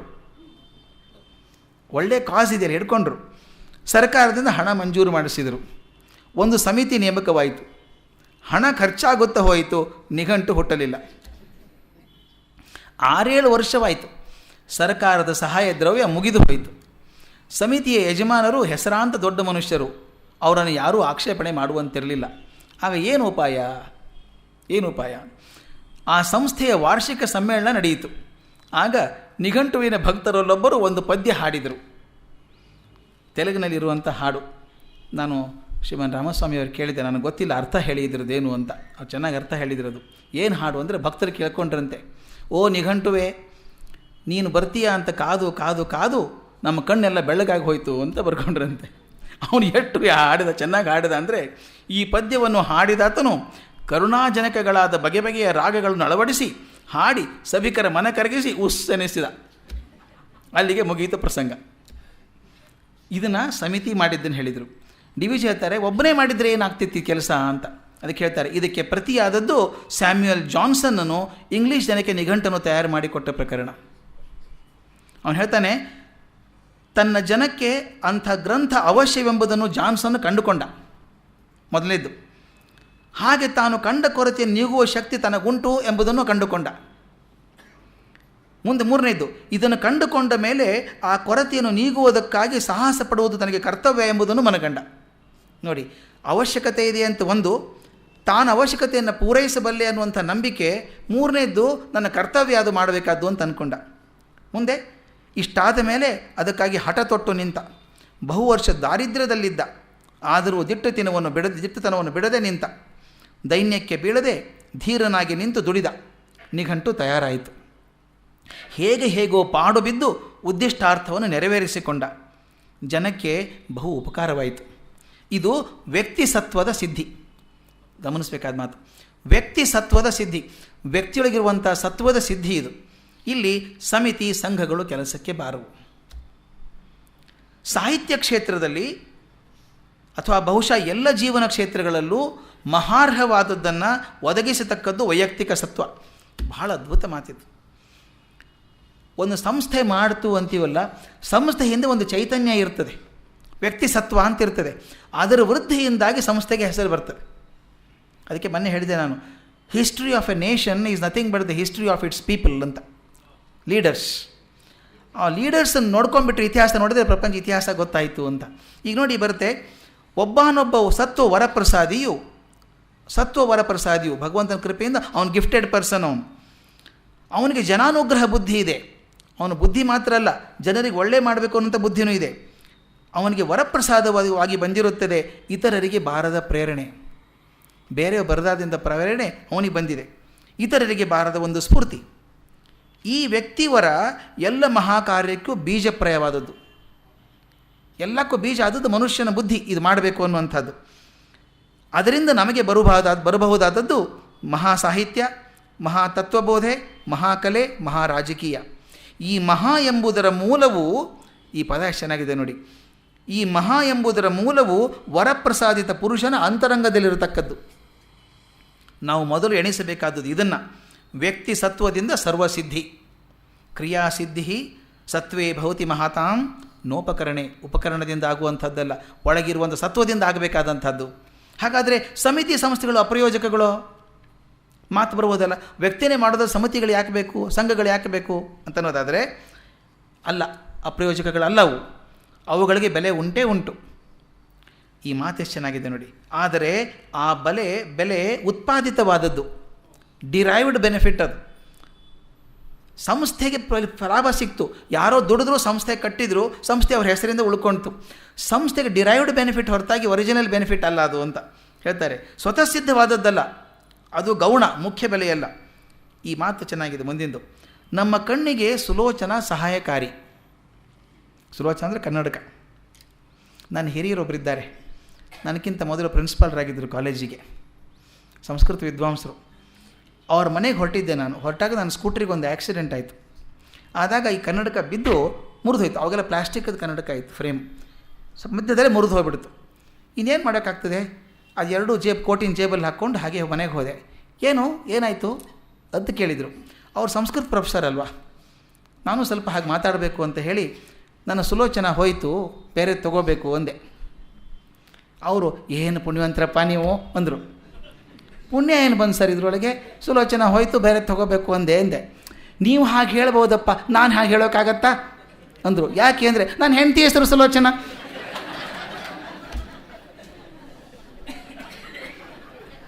ಅದಕ್ಕೆ ಅವಾಗ ಅರ್ಥ ಆಯಿತು, ನೀವು ಪುಣ್ಯವಂತರಪ್ಪ ಇನ್ನೊಂದು ಬರುತ್ತೆ ಅಂದರು. ಅಲ್ಲಿ ಹೇಳ್ತಾರೆ, ನಮ್ಮ ಕಣ್ಣಿಗೆ ಸುಲೋಚನ ಸಹಕಾರಿ. ಅದು ಯಾವಾಗ? ಕಣ್ಣು ಗುಡ್ಡಿಯಲ್ಲಿ ಸತ್ವವಿರುವಾಗ. ಎಷ್ಟು ಚೆನ್ನಾಗಿದೆ ನೋಡಿ. ಕಣ್ಣು ಗುಡ್ಡಿಯಲ್ಲಿ ಸತ್ವ ಇರುವಾಗ ಕನ್ನಡಕ ಇದ್ದರೆ ಪ್ರಯೋಜನ. ಕಣ್ಣು ಗುಡ್ಡಿಯಲ್ಲಿ ದೃಷ್ಟಿ ಇಲ್ಲದೆ ಹೋದಾಗ ಕನ್ನಡಕ ಏನು ಮಾಡಬಲ್ಲದು? ಅದು ಬರಿಯ ಒಣ ಹೊರೆ. ನಾಲಿಗೆಯಲ್ಲಿ ರಸನ ಶಕ್ತಿ ಇರುವಾಗ ಪಾಕಚಾತುರ್ಯಕ್ಕೆ ಸಾರ್ಥಕತೆ. ನಾಲಿಗೆಯಲ್ಲಿ ರಸ ಒಣಗಿ ಹೋಗಿದ್ದರೆ ಪಾಯಸವೇನು ಮಾಡಿತು? ಸಂಸ್ಥೆಗಳು, ಸಭೆಗಳು ನಮ್ಮಿಂದ ಹೊರಗಿರುವ ಉಪಕರಣಗಳು. ಇದನ್ನು ಚೆನ್ನಾಗಿ ಓದ್ಕೊಳ್ಬೇಕು ಅನಿಸುತ್ತೆ. ನಮ್ಮಿಂದ ಹೊರಗಿರುವ ಉಪಕರಣಗಳು. ಸತ್ವ ನಮ್ಮೊಳಗಡೆ ಇರುವಂಥ ವಸ್ತು. ಅದನ್ನೇ ಮೊದಲು ನಾವು ಗಣನೆಗೆ ತೆಗೆದುಕೊಳ್ಳಬೇಕಾದದ್ದು. ನಮ್ಮ ಸಾಹಿತ್ಯಕರ್ತರಲ್ಲಿ ಅವರ ಒಳಗಡೆ ಸತ್ವವಿದ್ದಾಗ ಸಭೆ ಸಂಸ್ಥೆಗಳು ಅಲ್ಲದಿದ್ದರೂ ಆ ಸತ್ವ ಕೆಲಸ ಮಾಡುತ್ತದೆ. ಇದು ದಯವಿಟ್ಟು ಗಮನಿಸಿ. ವಿಜ್ಞಾನದ ಇತಿಹಾಸವನ್ನು ತಗೊಂಡ್ರೆ ಹೆಸರು ನಿಲ್ಲುತ್ತೆ. John Dalton, Niels Bohr, Rutherford, Heisenberg, ಹೆಸರು ತಾನೇ ಇವೆಲ್ಲನೂ. ಅವರ ಸಾಧನೆಯಿಂದಾಗಿ ಫಿಸಿಕ್ಸಿಗೆ ಒಂದು ದೊಡ್ಡ ಹೆಸರು ಬಂತು. ಐನ್ಸ್ಟೈನ್ ಬಂತು, ನ್ಯೂಟನ್ ಬಂದ. ಇದು ಮಧ್ಯಾಹ್ನ ನಾನು ಯು ಆರ್ ರಾವ್ ಹತ್ರ ತುಂಬ ಮಾತಾಡ್ತಿರ್ಬೇಕಾದ್ರೆ ಹೇಳ್ತಾಯಿದ್ರು, ನಾವು ನ್ಯೂಟನ್ ಬಗ್ಗೆ ಮಾತಾಡ್ತೀವಿ, ನ್ಯೂಟನ್ನ ಸಾಧನೆ ಬಗ್ಗೆ ಮಾತಾಡ್ತೀವಿ, ಅವನ ಕಾಂಟ್ರಿಬ್ಯೂಷನ್ ಎಷ್ಟು ಅಂತ ಹೇಳ್ತೀವಿ. ಇವತ್ತು ಏನು ಚಿಂತನೆ ಆದರೂ ಕೂಡ ಅದರ ಮೇಲೆ ನಿಂತ್ಕೊಂಡಿದೆ ನಮ್ಮದು ಮೆಕ್ಯಾನಿಕ್ಸ್ ಮೇಲೆ ನಿಂತ್ಕೊಂಡಿದ್ದು. ಅವನು ವೈಯಕ್ತಿಕ ಸಾಧನೆ ಮಾಡಿದ್ದ ಅವಾಗ, ಅವನು ತಮಾಷೆ ಮಾಡಿದ್ದುಂಟು ಜನ ಅವನು ಅವಾಗ, ಇದೇನು ಬರ್ದ ಇವನು ಅಂತ ಹೇಳಿ. ಆದರೆ ಅದರಿಂದಾಗಿ ವಿಜ್ಞಾನ ಬೆಳ್ಕೊಂಡು ಹೋಯಿತು. ಅದಕ್ಕೆ ಐನ್ಸ್ಟೈನ್ ಹೇಳ್ತಾನೆ, we can see future much longer because I am standing on the shoulders of other scientists ಅಂತ. ಅವರು ಸಾಧನೆ ಮಾಡಿದ್ದಾರೆ, ಅವ್ರ ಹೆಗಲ ಮೇಲೆ ನಾನು ನಿಂತ್ಕೊಂಡಿದ್ದೇನೆ. ವೈಯಕ್ತಿಕ ಸಾಧನೆಗಳು ಒಂದರ ಮೇಲೆ ಒಂದು ಹೋದಾಗ, ಯಾರೋ ಪ್ರಶ್ನೆ ಕೇಳಿದ್ರು ನನಗೆ, we are all mortals but how institution attains mortality ಅಂತ. ಈಗ ಕೇಂಬ್ರಿಡ್ಜ್ ಆಕ್ಸ್ಫರ್ಡ್ಗಳನ್ನೆಲ್ಲ ತೊಗೊಂಡ್ರೆ 800 ವರ್ಷಗಳು ನಡ್ಕೊಂಡು ಬರ್ತಾ ಇದೆ. 800 ವರ್ಷಗಳಿಂದ ಇವತ್ತಿಗೂ ಆಕ್ಸ್ಫರ್ಡ್ ಪ್ರೆಸಿಡೆಂಟ್ ಯಾರು ಅಂದರೆ ಗೊತ್ತಿಲ್ಲ ನಮಗೆ, ಕೇಂಬ್ರಿಡ್ಜ್ ಪ್ರೆಸಿಡೆಂಟ್ ಯಾರು ಗೊತ್ತಿಲ್ಲ. ಆದರೆ 800 ವರ್ಷಗಳು ನಡ್ಕೊಂಡು ಬರ್ತಾ ಇದೆಯಲ್ಲ, ಅದು ಹೇಳಿದರು ನಾವೆಲ್ಲ ಇವತ್ತೆಲ್ಲ ನಾಳೆ ಹೋಗುವಂಥ ಜೀವಗಳಾದರೂ ಕೂಡ ಹೇಗೆ ಒಂದು ಸಂಸ್ಥೆ ಅಜರಾಮರವಾಗಿ ನಿಂತ್ಕೊಂಡಿದೆ, ಶಾಶ್ವತವಾಗಿದೆ. ಅದಕ್ಕೆ ನನ್ನ ಕಡೆ ಬರೆದಿದ್ದೆ ಅದನ್ನು, it is only by the overlap of the life of one mortal over the other institution attains immortality ಅಂತ. ಒಂದು ಜೀವ ಮತ್ತೊಂದು ಜೀವದ ಮೇಲೆ ಹೀಗೆ ಹೋಗೋದ್ರಿಂದ, ಅಂಟ್ಕೊಂಡು ಹೋಗೋದ್ರಿಂದ ಆ ಸಂಸ್ಥೆಗೆ ಇಮ್ಮಾರ್ಟ್ಯಾಲಿಟಿ ಬರುತ್ತೆ. ಆಕ್ಸ್ಫರ್ಡ್ ಇದೆ, ಕೇಂಬ್ರಿಡ್ಜ್ ಇದೆ, ಶುರು ಮಾಡಿದಂಥ ಮನುಷ್ಯ ಬದುಕಿಲ್ಲ. ಆದರೆ ಅವರೊಬ್ಬರಿಂದ ಇದು ಹೇಗೆಂದರೆ ರನ್ನಿಂಗ್ ರೇಸ್ ಇದ್ದ ಹಾಗೆ, ಬೇಟನ್ನು ಕೊಟ್ಟು ಈಗ ಒಲಿಂಪಿಕ್ ರೇಸು ಟಾರ್ಚ್ ಹೋಗುತ್ತೆ, ಎಷ್ಟು ದೇಶಗಳಲ್ಲಿ ಹೋಗುತ್ತೆ, ಅದೇ ಟಾರ್ಚು ಒಬ್ಬರ ಕೈಯಿಂದ ಅವನೇ ಹೋಗಲಿಕ್ಕಿಲ್ಲ ಅಲ್ಲಿಗೆ, ಅದರಲ್ಲಿ ಭಾಗವಹಿಸಿದ್ದಾನೆ. ಹಾಗೆ ಈ ಮನುಷ್ಯನ ಜಾತಿಯೇ ಹಾಗೆ ರನ್ನಿಂಗ್ ರೇಸ್ ಇದು ಅಂತ. ಅದಕ್ಕೆ ಡಿ ವಿ ಜಿ ಎಷ್ಟು ಚೆನ್ನಾಗಿ ಹೇಳ್ತಾರೆ, ಸಭೆ ಸತ್ವಗಳಿಲ್ಲದಿದ್ದರೂ ಕೂಡ ಆ ಸತ್ವ ಕೆಲಸ ಮಾಡ್ತದೆ. ಒಂದು ಮಾತನ್ನು ಗಟ್ಟಿಯಾಗಿ ಕೇಳ್ತಾರೆ, ವಾಲ್ಮೀಕಿಗೂ ವ್ಯಾಸರಿಗೂ ಕಾಳಿದಾಸನಿಗೂ ಪ್ರೇರಣೆ ಕೊಡಲು ಯಾವ ಪರಿಷತ್ತು ಇತ್ತು? ಯಾವ ಪರಿಷತ್ತು ಇರಲಿಲ್ಲಲ್ಲ. ಶೇಕ್ಸ್ಪಿಯರನಾಗಲಿ ಜಾನ್ಸನ್ನಾಗಲಿ ಯಾವ ಅಕಾಡೆಮಿಯ ಯಾವ ಪರಿಷತ್ತಿನ ಪ್ರೋತ್ಸಾಹಕ್ಕಾಗಿ ಕಾದಿದ್ದರು? ಕೇಳಲೇ ಇಲ್ಲ ಅವರು. ತೋಟದಲ್ಲಿ ಅರಳುವ ಹೂವು ತನ್ನನ್ನು ಯಾರು ಕೊಂಡುಕೊಂಡಾರೆಂದು ಯೋಚಿಸಿ ಗಿರಾಕಿ ಬಂದ ಮೇಲೆ ಅರಳುತ್ತದೆಯೇ? ಅರಳಬೇಕಾದ್ರೆ ನೋಡ್ಕೊಂಡು ಅರಳಲ್ಲ. ಅದು ಬೆಳೆಯುವುದು ಅರಳುವುದು ಅದರ ಸ್ವಭಾವ. ಅದರ ವಾಸನೆಯನ್ನು ಜನ ಮೆಚ್ಚಿ ಅದಕ್ಕೆ ಬೆಲೆ ಕೊಡುವೆಂದು ಮುಂದೆ ಬಂದರೆ ಅದರ ಬೆಳವಣಿಗೆಗೆ ಸಹಾಯವಾಗುತ್ತದೆ. ಇದಕ್ಕಿಂತ ಚೆನ್ನಾಗಿ ಬರೆಯೋಕ್ಕೆ ಸಾಧ್ಯ ಇಲ್ಲಪ್ಪ ಅನಿಸ್ಬಿಡುತ್ತೆ. ಹೂವು ತನ್ನಷ್ಟು ತಾನೇ ಅರಳುತ್ತೆ, ಆದರೆ ಹೂವು ಚೆನ್ನಾಗಿದೆಯಲ್ಲ ಅಂತ ಜನ ಮನ್ನಣೆ ಕೊಡೋಕ್ಕೆ ಶುರು ಆದರೆ ಏನಾಗ್ತದೆ? ಬೆಳವಣಿಗೆಗೆ ಸಹಾಯ ಆಗ್ತದೆ. ಒಂದು ಬಳ್ಳಿ ಇರುವ ತೋಟದಲ್ಲಿ 100 ಬಳ್ಳಿ ಆಗುತ್ತದೆ. 6 ಅಡಿ ಎತ್ತರದ ಬಳ್ಳಿ 12 ಅಡಿ ಆದೀತು. 1/4 ಅಂಗುಲ ದಪ್ಪಗಿರುವ ಬಳ್ಳಿ 1 ಅಂಗುಲವಾದೀತು. ಬೆಳವಣಿಗೆಯ ಪ್ರಮಾಣ ಹೆಚ್ಚಿತು. ಆದರೆ ಬೆಳವಣಿಗೆಗೆ ಮುಖ್ಯ ದ್ರವ್ಯವಾದ ರಸವೂ ರಸಕಾರ್ಯವೂ ಹಣದಿಂದ ಉಂಟಾದದ್ದಲ್ಲ. ಪಂಪನನ್ನು ಷಡಕ್ಷರಿಯನ್ನು ಬೆಳಕಿಗೆ ತರಲು ಯಾವ ಅಕಾಡೆಮಿಯೂ ಇರಲಿಲ್ಲ. ಆದರೆ ಅವರ ಕೃತಿಗಳನ್ನು ಹೆಚ್ಚು ಹೆಚ್ಚು ಮಂದಿಗೆ ಒದಗಿಸಿಕೊಡಲು ಅಕಾಡೆಮಿ ಕೆಲಸ ಮಾಡುತ್ತದೆ. ನೋಡಿ ಎಷ್ಟು ಚೆನ್ನಾಗಿದೆ. ಕುಮಾರವ್ಯಾಸ ಬರೆದ, ದೊಡ್ಡ ಸಾಹಿತ್ಯ ಸೃಷ್ಟಿ ಮಾಡಿದ. ಆದರೆ ಕುಮಾರವ್ಯಾಸನ ಮನೆಗೆ ಮುಟ್ಟೋದಕ್ಕೆ ಒಂದು ಸಂಸ್ಥೆ ಬೇಕು. ಅಂದರೆ ಸಂಸ್ಥೆ ಮಾಡಬೇಕಾದಂಥ ಕೆಲಸ, ಪರಿಷತ್ ಮಾಡೋ ಕೆಲಸ ಅಂದರೆ ಸಾಹಿತ್ಯ ಯಾರ ಮನಸ್ಸಲ್ಲಿ ಒತ್ತರಿಸಿ ಬರ್ತದೋ ಅದನ್ನು ಪೂರಕವಾಗಿ ಹಂಚುವ ಕೆಲಸವನ್ನು ಮಾಡಬೇಕು, ಪ್ರಚಾರ ಮಾಡುವಂಥ ಕೆಲಸ ಮಾಡಬೇಕು ಅನ್ನೋ ಮಾತನ್ನು ಶುರು ಮಾಡ್ತಾರೆ. ಮೊದಲನೇ ಪಾತ್ರ ಇದರಲ್ಲಿ ತಗೊಳ್ಳೋದವರು ವಾಸುದೇವಯ್ಯನವರು ಅಂತ. ಬಹಳ ಸುಂದರವಾದಂಥ ಪಾತ್ರ, ತುಂಬ ಮುಖ್ಯವಾದಂಥ ಪಾತ್ರ ನನಗನ್ನಿಸಿದ್ದು. ಘಟನೆ ದೊಡ್ಡದಲ್ಲ, ಅವ್ರು ಬರೆದಿರೋಂಥ ವಿಷಯ ದೊಡ್ಡದು. ವಾಸುದೇವಯ್ಯ ನೆನಪು ನನಗೆ ಮೇಲಕ್ಕೆ ಬರುತ್ತದೆ. ನರಸಿಂಹಾಚಾರ್ಯರ ಮತ್ತು ವಾಸುದೇವರ ಜೊತೆ ತುಂಬ ಹೊಂದಾಣಿಕೆ ಇದ್ದದ್ದು. ಅವರು ಸಮಾರಂಭಗಳಿಗೆ ಜೊತೆಯಾಗಿ ಬರುತ್ತಿದ್ದರು, ಜೊತೆಯಾಗಿ ಕೂಡುತ್ತಿದ್ದರು. ಅತಿಶಯವಾದ ಪ್ರೇಮ ಗೌರವಗಳಿದ್ದು ಅವರಿಬ್ಬರ ನಡುವೆ. ಹುದ್ದೆಯಲ್ಲಿ ವ್ಯತ್ಯಾಸವಿತ್ತು. ವಾಸುದೇವಯ್ಯನವರು ವಿದ್ಯಾಪ್ರಚಾರ ಇಲಾಖೆಯ ಆಫೀಸಿನ ಮ್ಯಾನೇಜರ್ ಆಗಿದ್ದು ನಿವೃತ್ತರಾಗಿದ್ದರು. ನರಸಿಂಹಾಚಾರ್ಯ ಎತ್ತರ ಸ್ಥಾನದಲ್ಲಿದ್ದವರು. ವ್ಯಾಕರಣಾದಿ ಶಾಸ್ತ್ರ ಪಾಂಡಿತ್ಯದಲ್ಲಿ ಇಬ್ಬರಿಗೂ ವ್ಯತ್ಯಾಸವಿತ್ತು. ದಯವಿಟ್ಟು ಗಮನಿಸಬೇಕಾದ್ದು, ನರಸಿಂಹಾಚಾರ್ಯ ಎತ್ತರದಲ್ಲಿದ್ದರು, ಟೆಕ್ಸ್ಟ್ ಬುಕ್ ಕಮಿಟಿ ಚೇರ್ಮನ್ ಆಗಿದ್ದರು ಅವರು. ಇವರು ಆಫೀಸಲ್ಲಿ ಮ್ಯಾನೇಜರ್ ಆಗಿದ್ದರು, ರಿಟೈರ್ ಆದವರು ವಾಸುದೇವಯ್ಯನವರು. ಆದರೆ ನರಸಿಂಹಾಚಾರ್ಯರು ಈ ವ್ಯತ್ಯಾಸಗಳನ್ನು ನೆನಪಿರಿಸಿಕೊಟ್ಟಂತೆ ಒಂದು ಕ್ಷಣವೂ ಯಾರಿಗೂ ತೋರಿರಲಿಲ್ಲ. ಸಮಾನ ಸ್ಕಂದರಾಗಿಯೇ ಇದ್ದರು. ನೋಡಿ, ಒಬ್ಬರು ದೊಡ್ಡವರು ಅಧಿಕಾರದಲ್ಲಿದ್ದವರು, ಇನ್ನೊಬ್ಬರಿದ್ದವರು ಸಮಾರಂಭಕ್ಕೆ ಇಬ್ಬರು ಜೊತೆಗೆ ಹೋಗೋರು. ಅವರು ಸಣ್ಣವರು ಅಂತ ಯಾವತ್ತೂ ನರಸಿಂಹಾಚಾರ್ಯ ಮನಸ್ಸಿಗೆ ಬರಲಿಲ್ಲ ಅಂತ. ವಾಸುದೇವಯ್ಯನವರನ್ನು ಕುರಿತು ನಾನು ಬೇರೆ ಕಡೆ 1-2 ಸಲ ಪ್ರಸ್ತಾಪ ಮಾಡಿದ್ದೇನೆ. ಆದರೂ ಅವರನ್ನು ಕುರಿತು ತಕ್ಕಷ್ಟು ಹೇಳಿದ್ದೇನು ನನಗೆ ಅನಿಸಿಲ್ಲ. ಅವರ ಮಹಿಮೆ ಅಷ್ಟು ಘನವಾದದ್ದು ಮತ್ತು ಬಹುಮುಖವಾದದ್ದು. ಇಲ್ಲಿ ಒಂದು ಪ್ರಶ್ನೆಯನ್ನು, ಮೂಲಭೂತವಾದ ಪ್ರಶ್ನೆಯನ್ನು ಡಿ ವಿ ಜಿ ಎತ್ತಾರೆ. ನಮ್ಮ ಸಾಮಾನ್ಯವಾಗಿ ನಮ್ಮ ಮನಸ್ಸಿಗೆ ಬರುವಂಥ ಪ್ರಶ್ನೆ ಎತ್ತಾರೆ. ಒಂದು ಕಲಾಕೃತಿಗೂ ಅದರ ಕರ್ತನಿಗೂ ಆಂತರಂಗಿಕವಾದ ಕಾರ್ಯಕಾರಣ ಸಂಬಂಧ ಉಂಟೆ ಅಂತ. ಕರ್ತನಿಗೂ ಕೃತಿಗೂ ಒಂದು ಸಂಬಂಧ ಉಂಟೆ ಅಂತ ಈ ವಿಚಾರದಲ್ಲಿ ವಿಪುಲವಾದ ಚರ್ಚೆ ನಡೆದಿದೆ. ಕಲಾಕರ್ತನ ಜೀವನ ಎಂಥದ್ದಾದರೆ ನಮಗೇನು? ಅವನು ಕೊಳಕನಾಗಲಿ, ಕುಡುಕನಾಗಲಿ, ಕೆಟ್ಟವನಾಗಲಿ, ಕುಲಗೇಡಿಯಾಗಲಿ, ಅದು ನಮಗೆ ಪ್ರಸಕ್ತವಾದ ವಿಷಯವಲ್ಲ. ನಮಗೆ ಪ್ರಸಕ್ತವಾಗಿರತಕ್ಕದ್ದು ಅವನ ಕೃತಿ. ಅವನ ಕೃತಿ ನಮಗೆ ಮೆಚ್ಚುಗೆ ಆದರೆ ಅವನ ಅಂತಗ್ರಹ ಜೀವನ ನಾವು ಗಣಿಸಬೇಕಾಗಿಲ್ಲ, ಹೀಗೆಂಬುದು ಒಂದು ವಾದ. ಕೆಲವರು ಹೇಳ್ತಾರೆ ಅಂದರೆ ಕೃತಿ ಚೆನ್ನಾಗಿದೆಯಪ್ಪ, ಆ ಬರೆದವನ ಜೀವನ ತೊಗೊಂಡು ಏನು ಮಾಡೋದಿದೆ, ನಮಗೆ ಕೃತಿ ಸಂತೋಷ ಕೊಡುತ್ತಾ, ಸಾಕು, ಅವನ ಜೀವನ ತೊಗೊಂಡು ಏನು ಮಾಡೋದಿದೆ ಅನ್ನೋದು ಒಂದು ಭಾಗ. ಆದರೆ ಇದಕ್ಕೆ ಪ್ರತಿಯಾದದ್ದು ಇನ್ನೊಂದು ವಾದ. ಚಿತ್ರ ಚೆನ್ನಾಗಿ ಬರೆದರೇನು, ಹಾಡು ಚೆನ್ನಾಗಿ ಹಾಡಿದರೇನು, ಕಥೆ ಸ್ವಾರಸ್ಯವುಳ್ಳದ್ದಾದರೇನು, ಇದೆಲ್ಲ ಸೊಗಸಿರಬಹುದು. ಆದರೆ ಮನೆಯ ಜೀವನ ಹೊಲಸಾಗಿದ್ದರೆ ಅಂಥವನ ಕಲಾಕೃತಿಗೆ ಹೆಚ್ಚು ಬೆಲೆ ಸಲ್ಲಲಾರದು. ಇದು ಇನ್ನೊಂದು ವಾದ. ಅಂದರೆ ಕಲೆ ಜೊತೆಗೆ ಕಲಾವಿದನೂ ಚೆನ್ನಾಗಿರಬೇಕು ಅನ್ನುವಂಥದ್ದು ಇನ್ನೊಂದು ಭಾಗ. ಮೊದಲನೇದು, ಕಲೆ ಚೆನ್ನಾಗಿದ್ದರೆ ಕಲಾವಿದನ ಜೀವನ ತೊಗೊಂಡು ಏನು ಮಾಡೋದು, ನಮಗೆ ಬೇಕಾದದ್ದು ಕಲೆ ಅನ್ನುವಂಥದ್ದು ಒಂದು ಗ್ರೂಪ. ಅದು ಎಷ್ಟು ಚೆನ್ನಾಗಿ ಅನಲೈಸ್ ಮಾಡ್ತಾರೆ ಅಂದರೆ ಬಹುತೂಕವಾದಂಥ ಆರ್ಗ್ಯುಮೆಂಟು. ಈ ವಾದಗಳಲ್ಲಿ ಒಂದು ಭಾಗವನ್ನು ಸಾಮಾನ್ಯ ಕಲಾಕೃತಿಯ ವಿಷಯದಲ್ಲಿ ಒಪ್ಪಬಹುದು.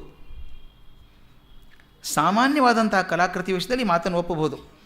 ಕಲಾಕೃತಿಯಲ್ಲಿ 2 ಜಾತಿಗಳುಂಟು. ನೋಡಿ ಎಷ್ಟು ಅನಾಲಿಸಿಸ್ ಇದೆ. ಕಲಾಕೃತಿಯಲ್ಲಿ 2 ಜಾತಿಗಳುಂಟು.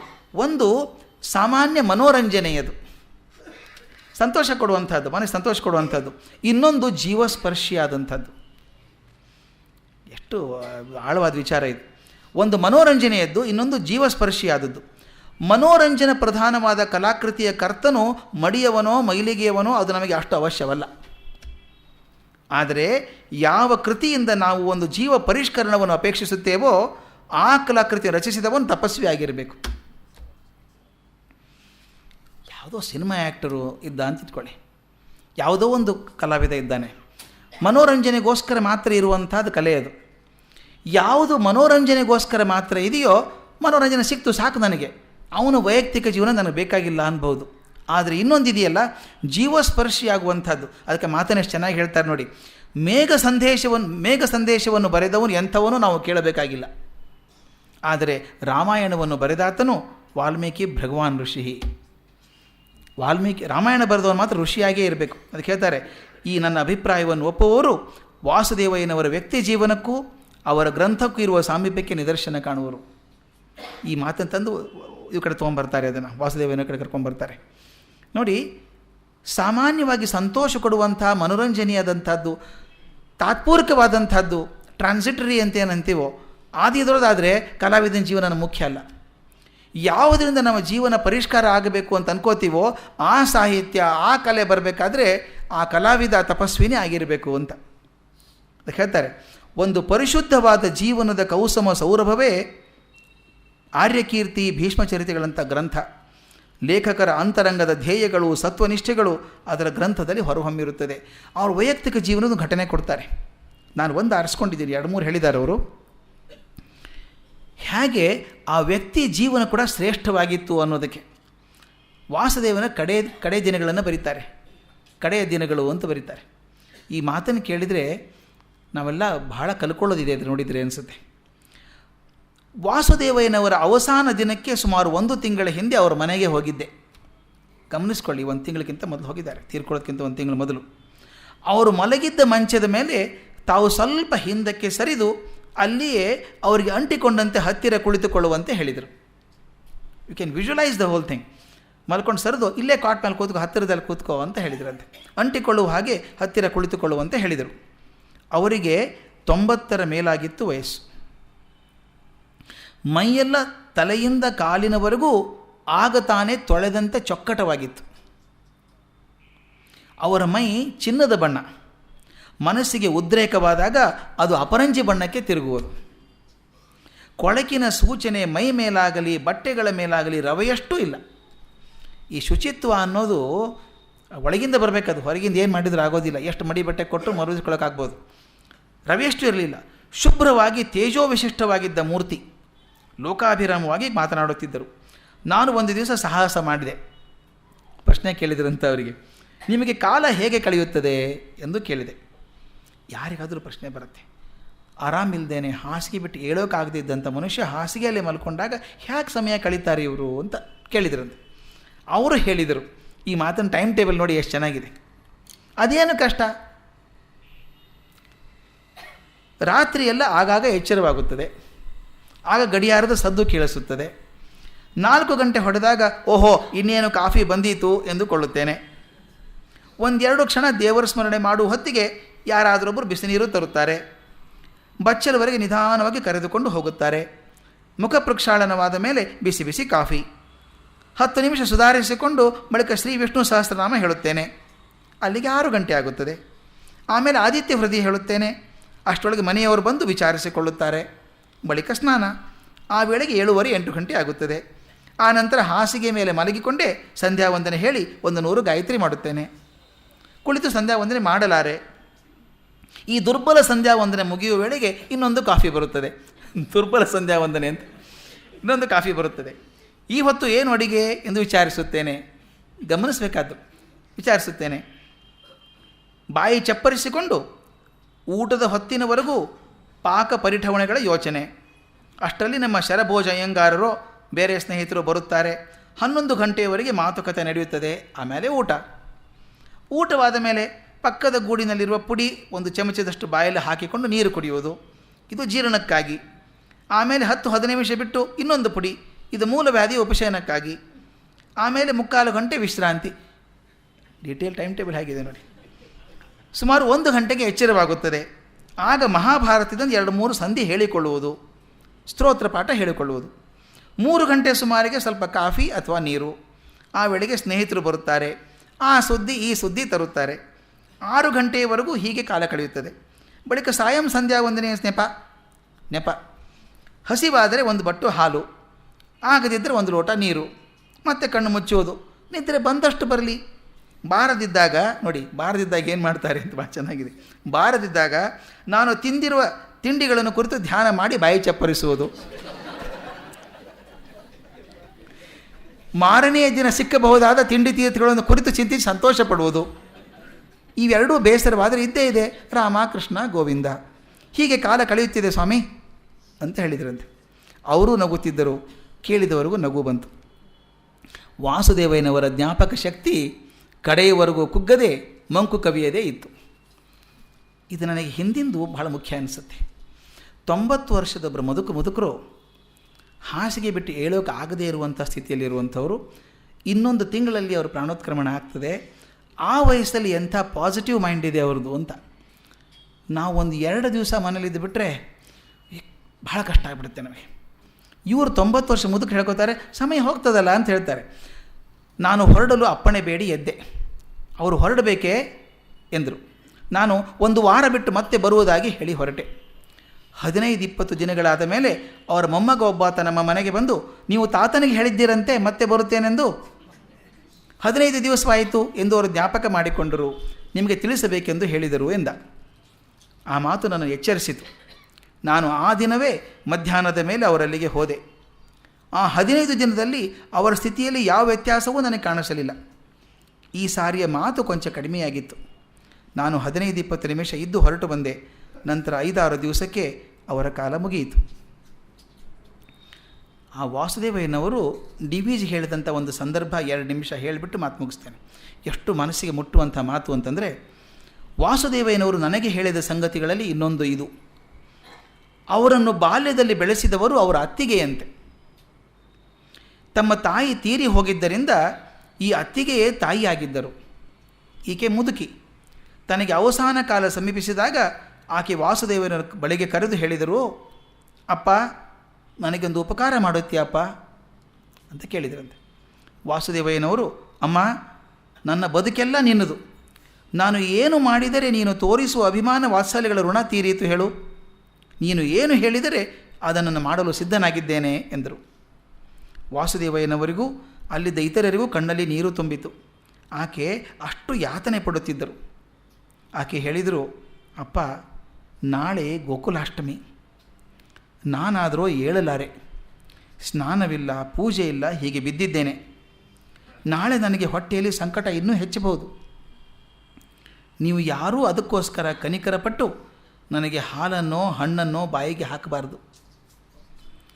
ನಾಳೆ ಬೆಳಗ್ಗೆ ನಾನು ಬದುಕಿದ್ದರೆ ಸ್ನಾನ ಮಾಡಿಸಿ ದೇವರ ತೀರ್ಥ ಬಾಯಿಗೆ ಹಾಕಿರಿ, ಅಷ್ಟೇ ನನಗೆ ಬೇಕಾದದ್ದು ಅಂದರು.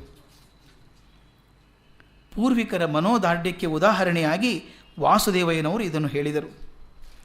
ಇಂಥ ಮನೋದಾರ್ಢ್ಯವನ್ನು, ಪವಿತ್ರ ಪ್ರಜ್ಞೆಯನ್ನು ಕಂಡು ಅನುಭವಿಸಿದವರು ಭೀಷ್ಮಚರಿತೆಯನ್ನು ಬರೆಯುವುದಕ್ಕೆ ಉತ್ಸುಕರಾದದ್ದು ಸ್ವಾಭಾವಿಕವಾಗಿ ಆಗಿದೆ.